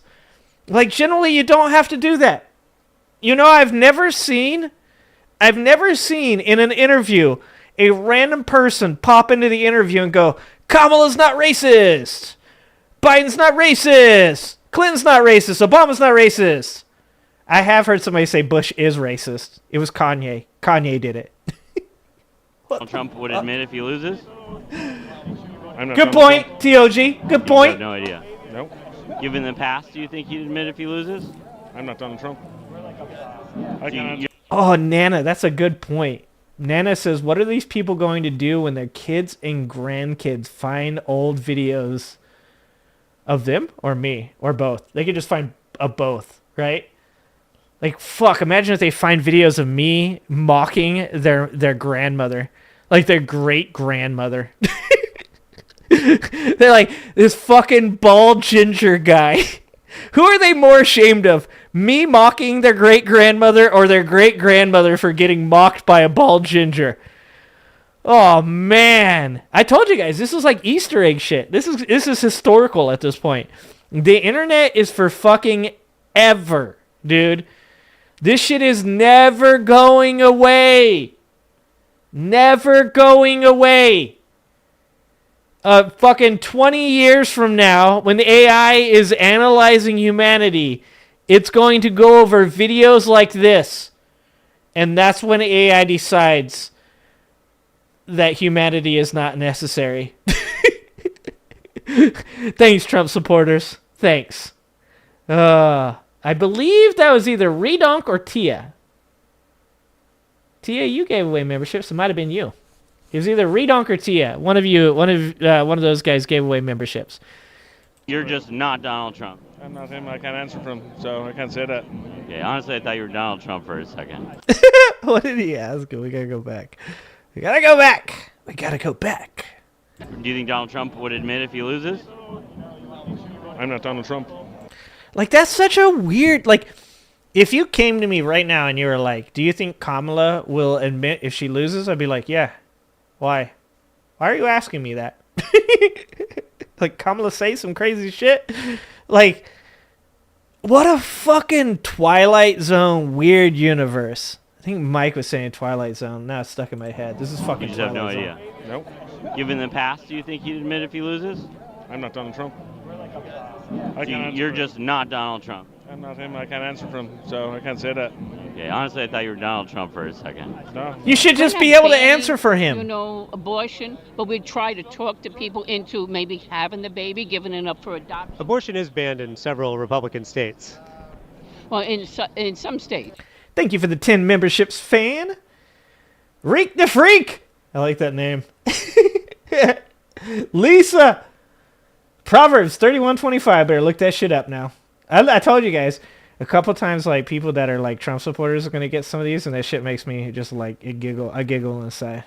I giggle a little bit. I'm not saying any of y'all are Trump supporters, so don't get mad at me, okay? Don't unsubscribe. I'm just saying, eventually, some Trump supporters are gonna get a fucking membership to my channel, and I'm gonna fucking like when Bob gets a fucking membership. God damn it, that's gonna be amazing. Thanks, fan. I appreciate you, fan. You know, but all run by Republicans. Oh no, there's a couple subscribed because they like to talk. Okay. They don't Are talk you sick and tired anymore, of the but they're people still there. Comparing Donald Trump to Hitler. Allegedly, they're still there. What's happening, Robert?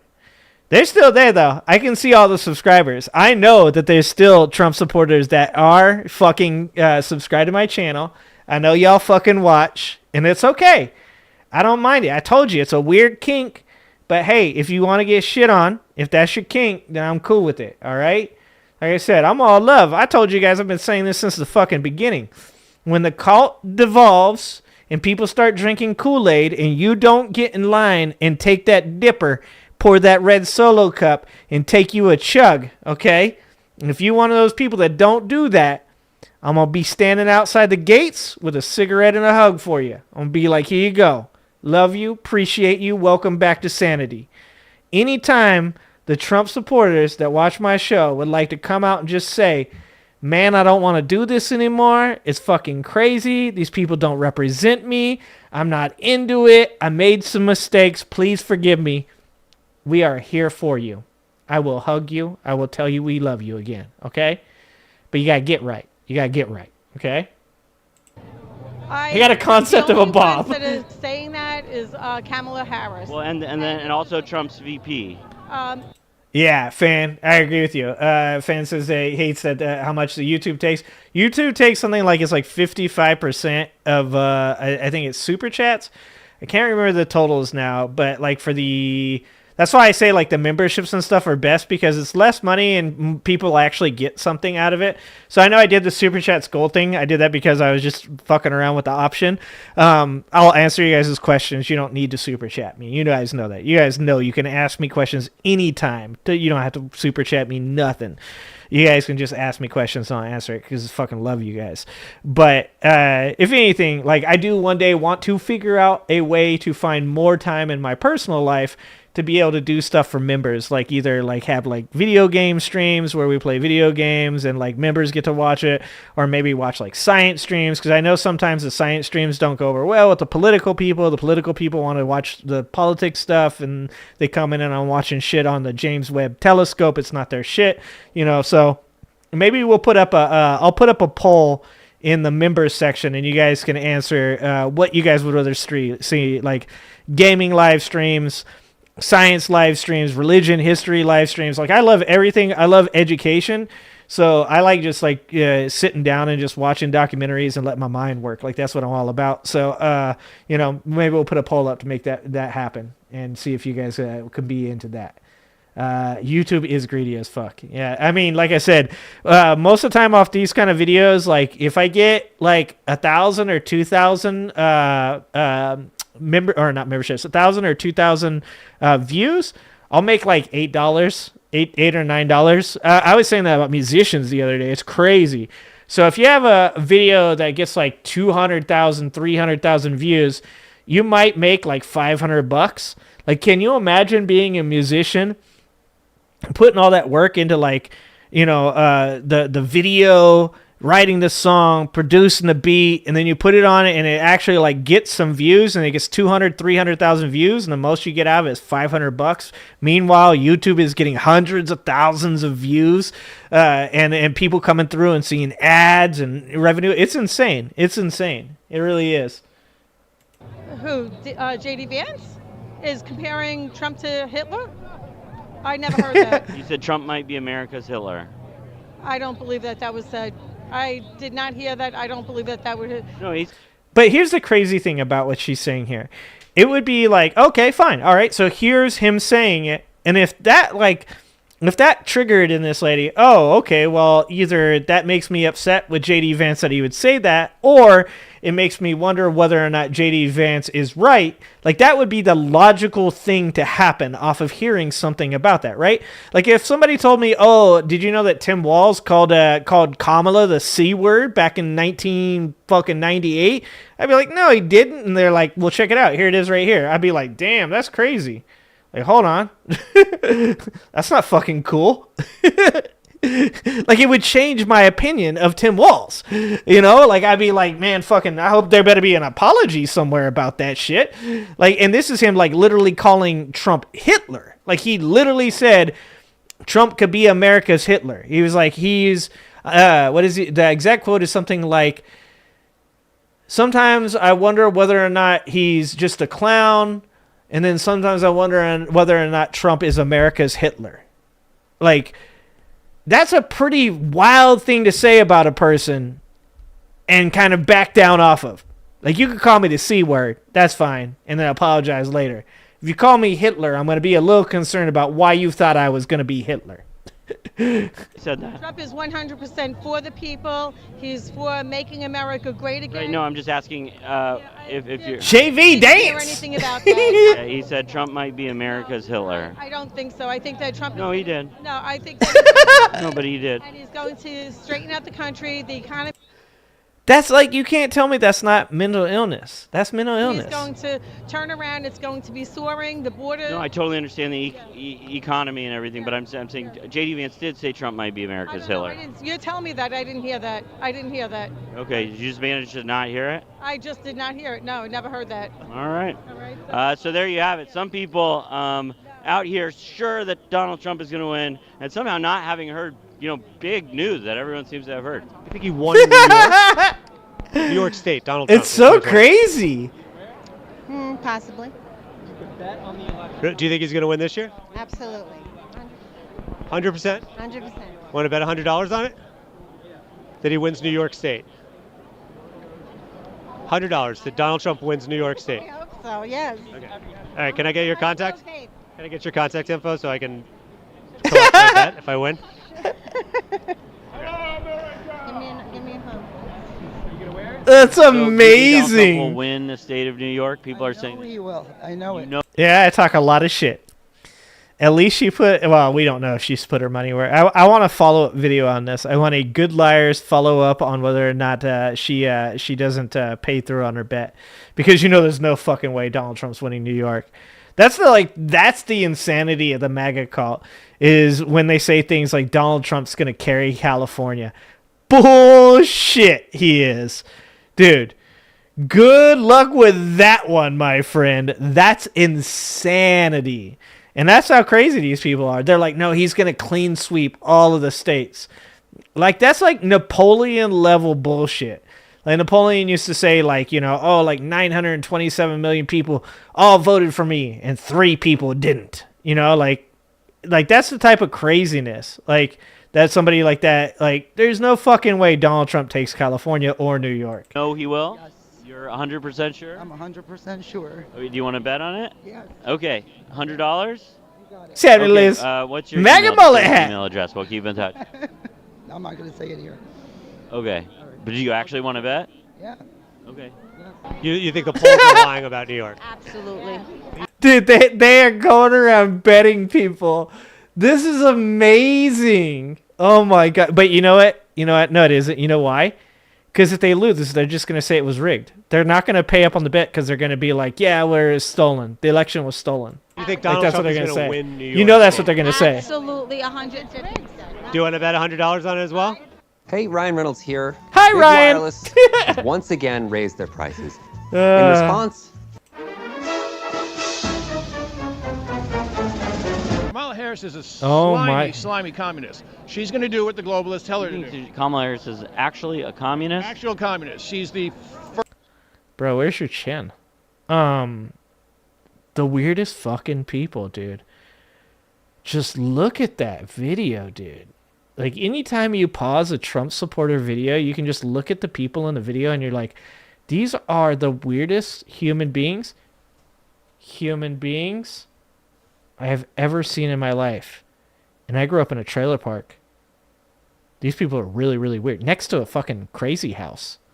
Jesus Christ, these people are Furthest weird. left senator of all 100. Yeah, I bet they do claim he has good hair because they're fucking crazy. Hyperbole, or do you believe she is actually On a Earth. communist? Good call, Mita. I see Marxism all over the place.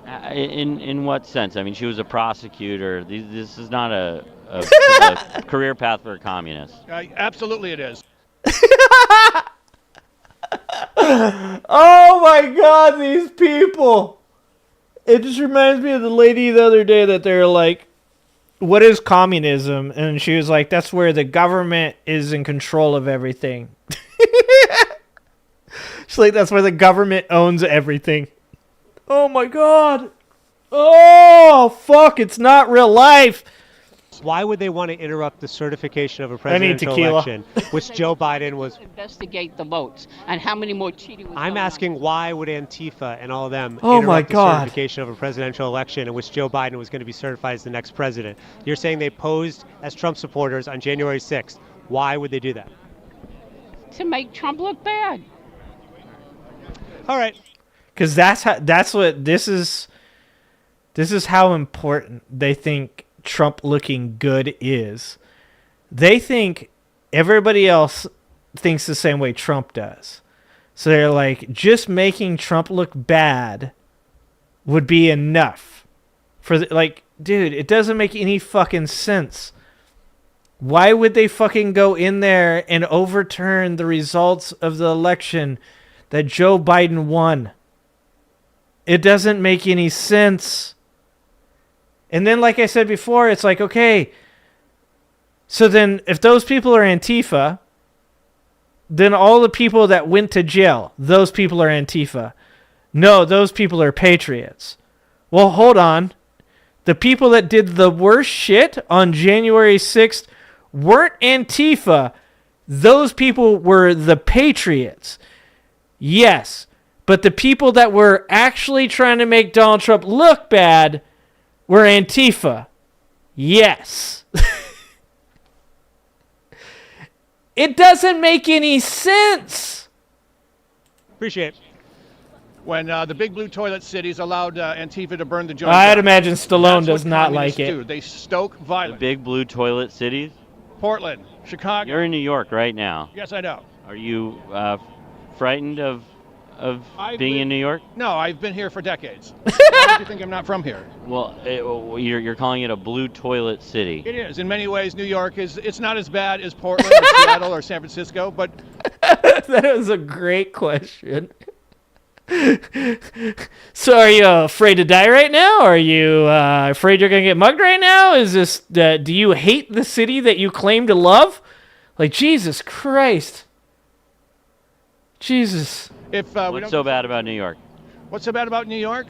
The crime is pretty bad, mostly in underserved communities, and that's where the communists go first. What?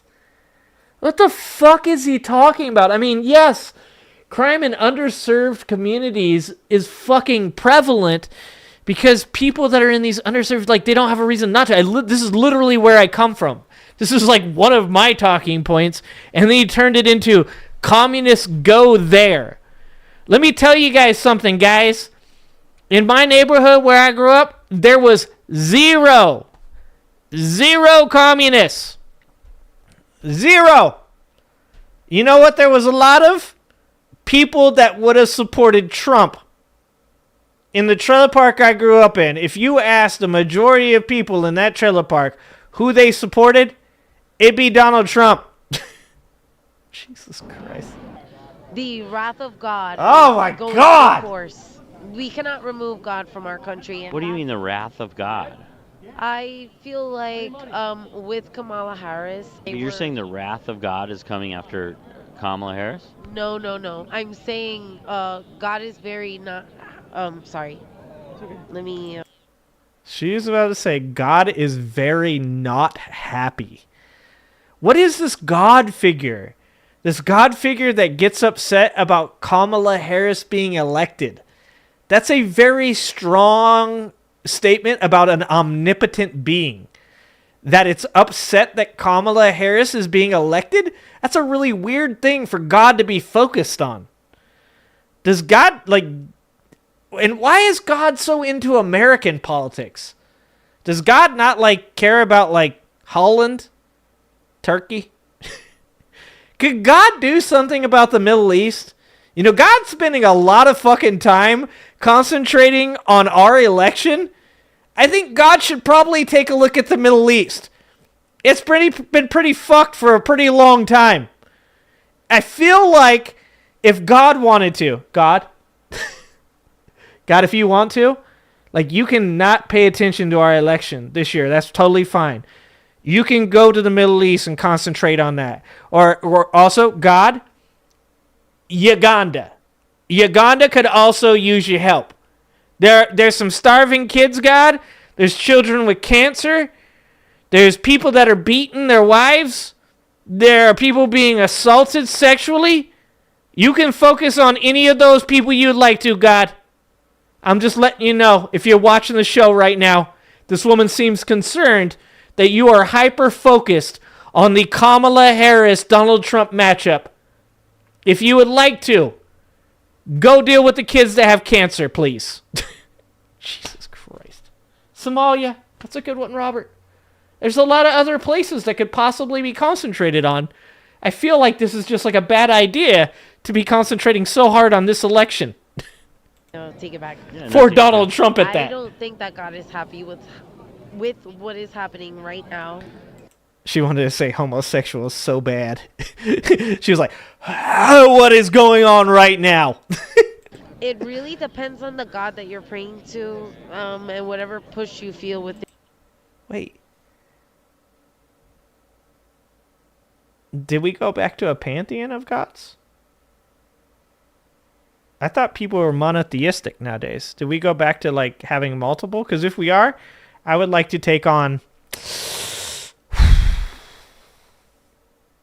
I like Odin. I think I want to be an Odin follower. Although Odin followers probably end up throwing themselves in the midst of, like, war. Not really into war nowadays. Maybe Poseidon? No, I don't like water. I'm not a fan of water. Aphrodite? Kind of a big fan of Aphrodite. Flying spaghetti monster! Nice! Vote for Donald Trump. Yes. Do you want Donald Trump to be a strongman president? Of course I do. Do you want Donald Trump to go after Democrats? 100%, yeah. Do you want Donald Trump to go after the media?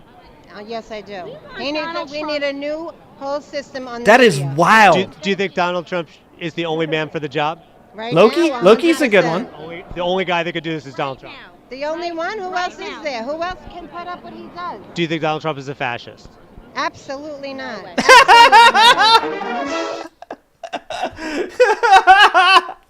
Oh my god, these people. Oh, fuck. Look, even if you're a Trump supporter and you're like, these people are a small percentage of who we are, like, you gotta admit, it's still pretty bad that these people are in your party. Titus put out a good video yesterday. I don't think my headset's gonna make it, to be honest with you. I don't know why my headset is deciding to die so early.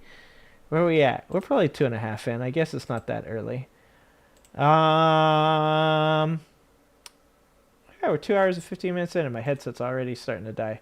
I need to get some, I'm going to buy a wired set of headphones because now I have this new mic where I can put the headphones into the mic. We're going to get us some wired headphones. But right now, this mic picks up everything. This mic picks up, like, so I don't think I can play a video while this mic's going. Fan says, sorry, but none of it matters to me. I'm a pantheist. We can worship any faith with any god because we don't view gods as separate. Yeah, like, I would think that that's like, fan. Let's talk about theology for a second. That's what I would go with. So I'm what you would consider like somewhere in the realm of being a secular humanist, right? Because with naturalism and all that business, like, really, if you can prove something to me, I'll believe it, right? But if you were to ask me, like, if you said, if gun to my head, like you have to pick a type of religion. You have to worship a god. Sight unseen, no ability to, no evidence, nothing, just pure faith-based. I would believe what you're saying, a pantheist, and that is that, like, most likely the logical answer is that, like, when you look at stories like the ones in the Bible, and you look at ones in the Quran, and look at ones in the Torah, and you look at, like, mythology, and you look at, like, just like, stories that are passed down throughout the ages through certain cultures, it seems like the best bet would be that if there was a God, it would be an omnipotent being that seems to cross through all cultures and ethnicities and everything, and it's just the same thing with different names, right? Like, that would be like the most logical thing. Oh, thanks, Silent Siren. I appreciate it. Yeah, I'm hoping that I can be you guys, like I said, win, lose, or draw. I hope I can be here for you guys and make you laugh some. Like, that's all I'm hoping for, right? Yeah, TOG, that's where I land, right? Like, I land in the area of secular humanism, which is like, if you can prove something to me, then I'm happy to either debate the fact or attempt to disprove it. But I'm the type of person that's like, do I believe there's a creator? I have a belief that there could be a creator, and then I have beliefs that no, it's just, life is what it is. And I tend to treat life as being like, this is your one go round. I think that even if there was a deity, that deity wouldn't want you to live life in a way of, like, demeaning life, right? Like, who was saying that the other day? I think it was somebody talking about evangelicals. And he was saying that when you convince people that heaven is actually better than being on earth, then you end up with these ideas where people are willing to, like, blow themselves up for 72 virgins. It's like convincing people that your life on earth isn't as important as your afterlife is really bad, because then, specifically in certain religions or certain, lanes of certain religions, where, sacrificing yourself for what you consider to be the greater good, like taking your own life, is, like, really bad. It's like I would think that most people would want to do the best they can here, even if you believe that there was an afterlife, right? Like I don't, even if I didn't have kids and a wife and family and stuff like that, like, I still would want to do good for others. I've said this about, hold on. Fan says, I understand what you're saying. Pantheism goes further. To us, the universe itself is God, not a loving or wrathful God. Yeah, so what is that? It's also like, I believe it's called being a deist, right? Is when you don't believe that the creator would have anything to do with the ongoing day-to-day of what happens on Earth. I think a lot of the founders were deists. We're all quite literally part of the universe, and therefore the universe, God, is part of all of us. Yeah, I'm down with that. Like, I'm totally down with that. Like, that would be closer to anything that I could possibly believe than anything else. When you, like, I was just watching the James Webb Telescope documentary, and it's so dope. It's so amazing. So insane to see the things that people have accomplished.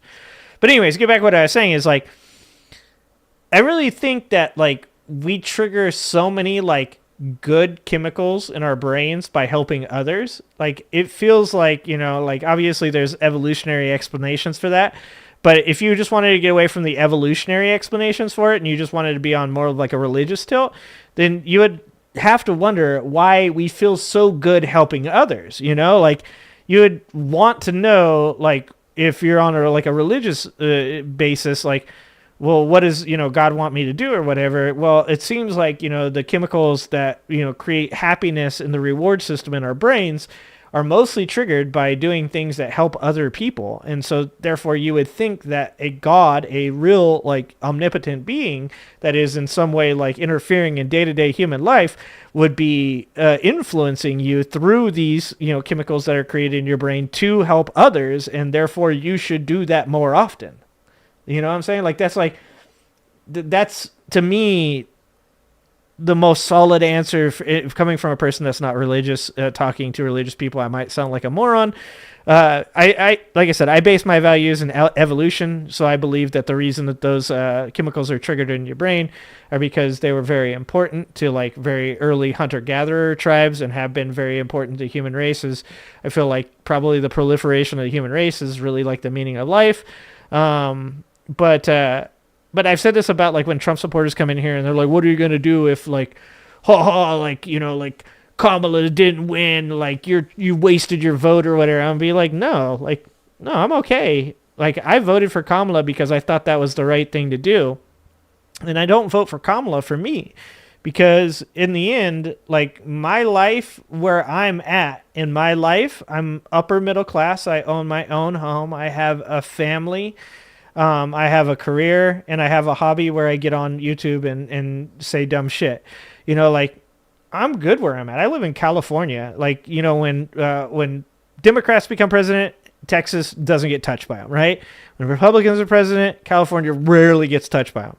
Like, I don't vote for Kamala just for me. I vote for Kamala because I think it'll help other people. I think it'll help poverty-stricken people. In fact, I would imagine that I'm going to get taxed more under Kamala. You know, I know that, you know, she's not touching people under 400,000, but, you know, like, I'm not close to 400,000, not even close to 200,000, but to be honest with you, like, one day I could be, and I'd be okay with that. I'd be okay with being taxed, so that way poverty-stricken people don't live shitty lives. That way people have health care. People have the right to be homed. People have the right to electricity and food.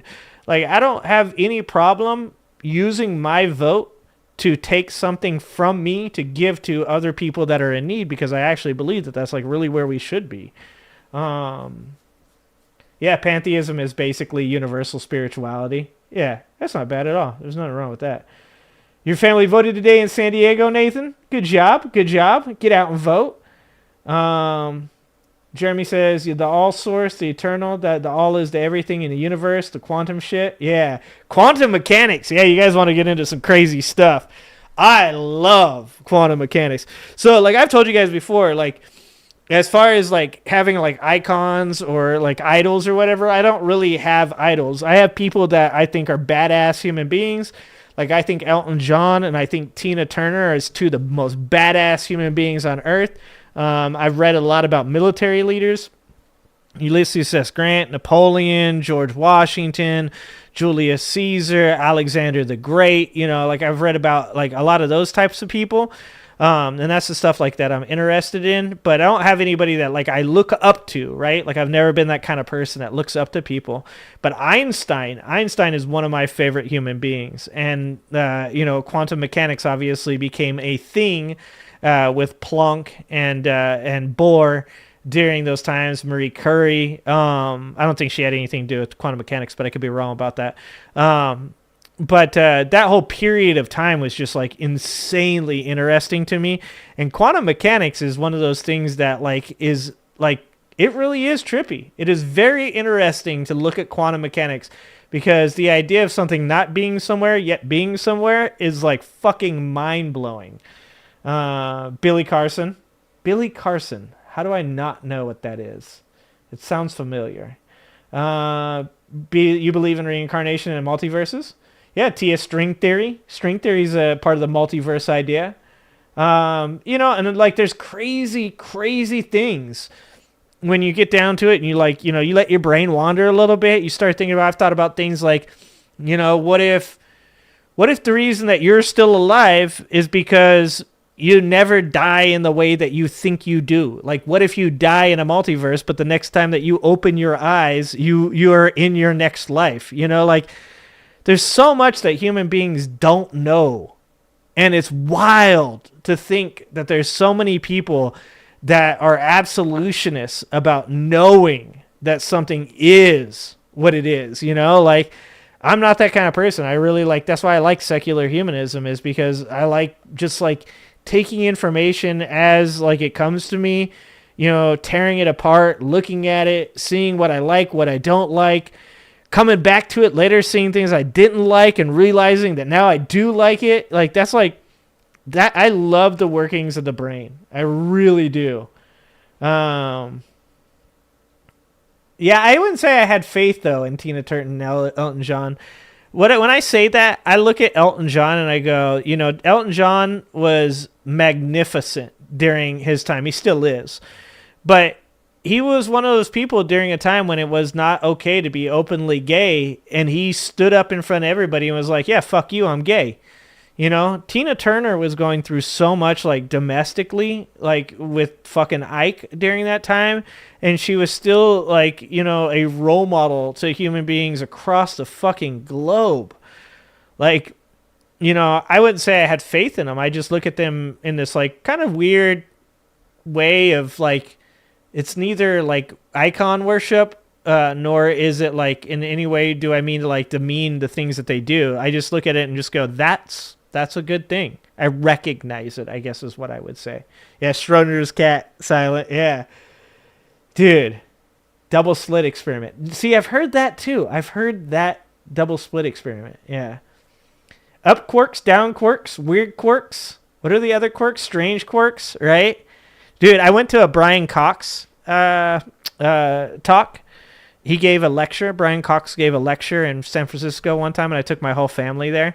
And we watched this Brian Cox lecture, and it was fucking amazing. And it was on, was it on black holes? It was on a bunch of different stuff, but I think black holes was part of it. But that's the kind of stuff that really, like, I really think that this whole Trump bullshit, like I said, in some ways I'm voting for Kamala for me, but it's not in the ways that I think that people think, right? Like, I'm voting for Kamala because I want to, like, reestablish, like, a form of sanity to our society, so I can get back to the things that I love. Like, I want to get back to watching, you know, space documentaries. I want to get back to, like, talking about Einstein and people that were good people in our world that, like, have done amazing things. I want to get back to, like, you know, analyzing human nature and evolution and how it's played a part in, like, what we are today. Like, I want to be able to have, like, philosophical conversations on what life is and why we're here. But it feels like Trump sucks so much oxygen out of this country just by existing within the political sphere. And I say that, I mean to distinguish that.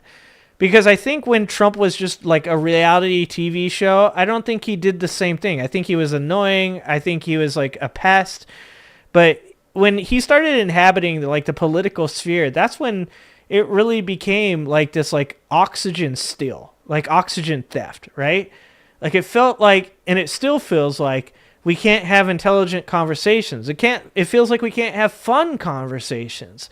It feels like every conversation has to, like, in some way surround the God worship of Donald Trump, and it's just fucking exhausting. Bucket, thank you for the $2, Bucket. Yeah, religious ideology leads to cult mentality. And, like, later, Mita. Thanks for being here, Mita. You have a couple Brian Cox books. Nice, Silent. I love Brian. Brian's one of my favorite people. You know, I think I try to stay away from all the stuff with Trump when it comes to, like, the end of democracy and the burning of the country and stuff, because I really do still believe in the American system. I really still believe that if Donald Trump is elected, that the American system will not falter. I believe in the people that we have elected, that we have voted for. I believe in the leadership of the state of California. I believe in the citizens of America that are still good people. And so I try not to lean into the rhetoric surrounding Donald Trump. I understand why some people are afraid. I understand why some people are feel as though it's important to make people aware of it and to kind of push that rhetoric. But I myself choose not to. And the reason I choose not to is because I really do believe in that. And also, I feel like by pushing that rhetoric, sometimes you give him power. You give people like him power. And the reason I'm saying that, coming off a fan's comment, is because I think you have to be very careful when you believe you're fighting the devil to not create the devil. You know what I'm saying? I think that like a lot of you guys are going to disagree with it, and I think that's important. I think you guys should disagree with me. I think that you should not agree with everything that I say. I think that that's a bad mentality to have. So pushback is necessary. I appreciate your pushback. Einstein wasn't even able to see his theory that light bends because but he did prove his theory through other means. Other people came together to prove the theory of relativity. It's fucking amazing. It's an incredible story. It's not faith that is the problem. It's the way religious ideology, mob mentality. Yeah. And if you look at religion as a whole, you can kind of understand where it comes from and where it was necessary.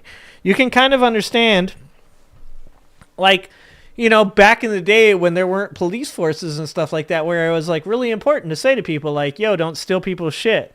Like, yo, don't like murder your neighbor. Don't sleep with his wife. You know, like, I understand where a lot of like that idea comes from. And one of the reasons that I push back so hard against religion is because of the control aspect of religion. I said this before, like, I think that like if you live a Christ-like life, that's a really good thing. Like, there's nothing that I can push back against on that. In fact, back in the day, I used to argue with people about religion when I was much more like hot-headed. I mean, I'm still pretty hot-headed, but when I was much more hot-headed and willing to like fight with people over stuff, I would constantly argue with people about religion.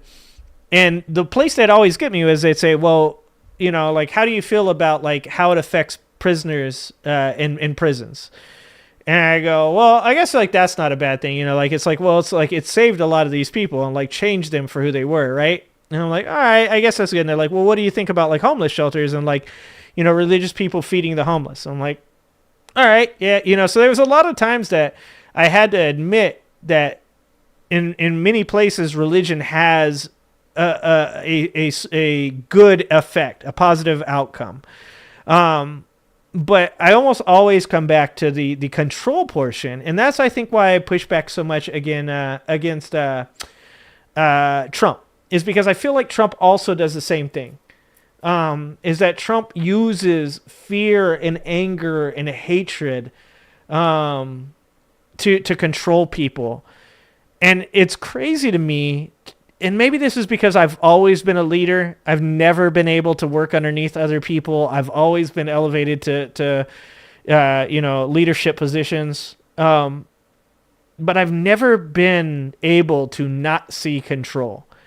When I see others trying to control others, I can see it plainly. I can see it clearly and without a doubt. And so for a long time, I'd watch like cult videos and stuff like that because I wanted to see. I was like, it's very interesting to me that people can't see when others are attempting to control them. And I think what I came to is that, like, just like that, most people don't want to admit that they're accountable or responsible for their own existence. That it's easier to say that the things that happen to me are because God has a plan, not because I made a bad decision. It's easier to say that the country's a shithole and that someone else will fix it. So that way I don't have to, you know, be accountable for the fact that the reason that things are bad for me is because I've made bad choices. It just seems so clear to me that when you watch the things that happen in religious control, and when you watch the things that happen in cults, and then you watch the things that are happening with Donald Trump, that you can draw clear lines from those things to what Donald Trump does. And I don't know. I'm just like, am I the crazy one? Yeah, exactly. That's why George Carlin, speaking of religion, the Holy Trinity of my channel, the Holy Trinity of my channel is, what is it? It's Jon Stewart, Bill Burr, George Carlin. And I think that covers the entire spectrum. You got a little asshole, you got a little honest, brutal truth, and you got like the good-hearted empathy of somebody like Jon Stewart in there. You know what I'm saying? Bill Burr, Jon Stewart, and George Carlin. And I think the best part about that is that like Bill Burr will piss off some people on the left, right? Like, I don't like how mean he is to certain. Sometimes he says things are bad about the left. Like, I like people saying bad things about me sometimes. I like people calling me on my bullshit. I like people making fun of me. I like people like giving me a hard time. So I like people like Bill Burr. And I think George Carlin is like almost like a distillation of Jon Stewart and George Burr or Bill Burr. Like George Carlin, in my opinion, is the greatest comedian of all time. Yeah, and that's it. Exactly, Randy. A lot of those people are just scared. I really feel like that. Now MAGA is saying Harris called MAGA trash. Well, Harris probably hasn't, but I have.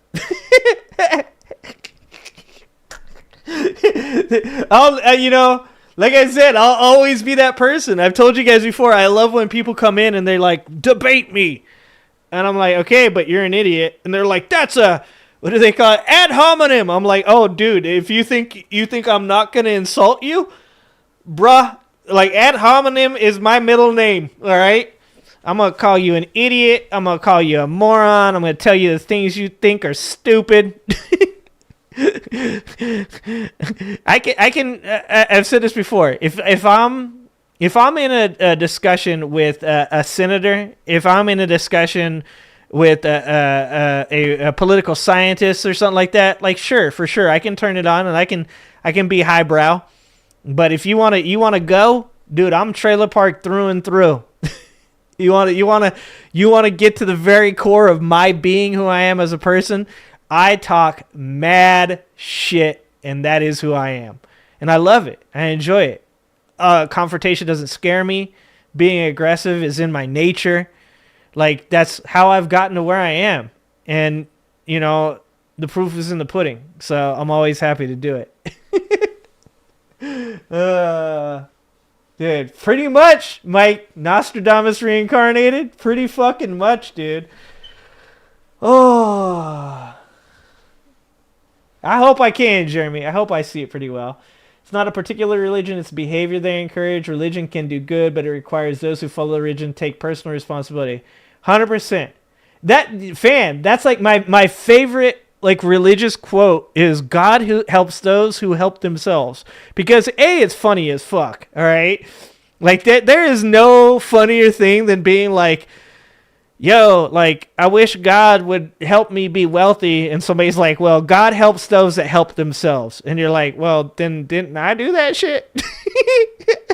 But it also is, like, the best religious quote that you can have. Because it's like, don't just be a douchebag. Like, get out and do that shit. Like, if you really believe in God and your God believes in these being Christ-like values, then show it. And then God will be, like, I'll tell you guys this. Oh, thank you, Silent. Silent joined. Welcome to the Ginger Snaps. Thank you so much for joining. The Ginger Army grows stronger by the day. We're going to take over. We're going to be a very chaotic army, all right? There'll not be a lot of structure. But we're going to get some shit done, okay? Yeah, like... Fuck, I lost my train of thought. Oh, fuck. Anyways, God helps those that can help themselves. What's my other favorite? There's a couple really good quotes from the Bible that I'm like, what the fuck? Oh, man. Oh, I think we're getting there. I'm losing my train of thought. I'm pretty tired. This is my 12th hour of work today. Oh, man. I think I did get some sleep last night, though, so that was nice. I'm not a great sleeper. I'm not good at. That's not my best job. I'm not a career sleeper. What do we got going on? What do we got? Let's finish up with what do we got going on. So we got stream tomorrow, 5 p.m. Pacific. We'll talk a little bit more. Figure out what's wrong with my damn earphones. Maybe get some wired ones. Next one after that, Saturday at noon. Sundays we do the football streams, 9 o'clock in the morning Pacific, and then. The Tuesday stream is going to be, it's going to be different. I'm going to be on, oh yeah, I'll pull up the poll. I'll pop the poll off too. Tuesday stream is going to be different, guys. Like, I don't know what to tell you. It should not be this close. I do 100% believe that Kamala Harris is going to win, but I think it's going to be very close. But Tuesday I'll be here and I'll be on and we'll be watching that shit. And for the week, I'm on vacation during that week. So I will be on and I'll be here to talk to. And for some people like that, like are, concerned, that are worried, that are scared, like I'll be here. Like we'll talk. Whatever you guys want to talk about. You want to talk about science, you want to talk about religion, you want to talk about politics, you want to talk about the future of the country. I'll be here. I'll be here. And if Kamala wins, I'll be here to soak in the MAGA tears as well. And I do believe that Kamala will win. I do believe that. But Tuesday it'll be different. It's strange times, and I'm glad you guys are here with me. I'm really happy that at the least, no matter what happens next Tuesday, I met a lot of fucking cool people because of this, I found a lot of cool streamers. I started a career in fucking YouTube, and I have over 20,000 subscribers.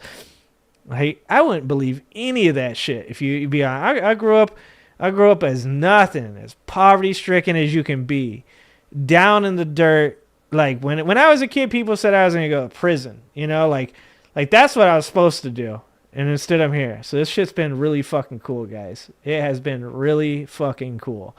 I appreciate you guys. I appreciate you guys to death. So let's do it. How full is Donnie's Depends? They floweth over. 63% says Donnie's Depends floweth over. How does Joe feel about it? Let's ask Joe. Joe, how do you feel about it? How do you feel about it, Joe? Fuck, it doesn't work. Maybe he's wearing a diaper. Maybe he's wearing a diaper. Oh, man, I got to get that on a soundboard. 21% says he's marinating. God, that's just such a... oh, God. 8% says it's just a turtle's head. Just a turtle's head poking out. Gotta do my best, fat bastard. And I love that the 6% of you that picked he hasn't shat since Diddy's party. There are two jokes in that poll, and I don't know if you guys know both of them. But the first joke, of course, is the fat bastard joke, and that is the turtle's head sticking out. It's just the turtle's head sticking out. And then the second one is, I'm not gonna shit right for a week. And I can't remember what that came from, but it definitely had to do with anal sex. She ain't gonna shit. Oh, I think it was Dave Chappelle in the Chappelle Show talking about Diddy. I think that's what it came from. Fuck, that's like Diddyception. She ain't gonna shit right for a week. Something tells me Donnie's been at one of those parties and he's been used. He's been well used like a piñata at a fucking quinceañera. I don't know. Do they have piñatas at quinceañeras? I might be mixing that up. Sorry, Silent. I'm sorry. I had to go there. It's the trailer park in me. All right, guys. Thank you for being here. I appreciate you guys so much. I love you. I appreciate you. And I'll see you next time.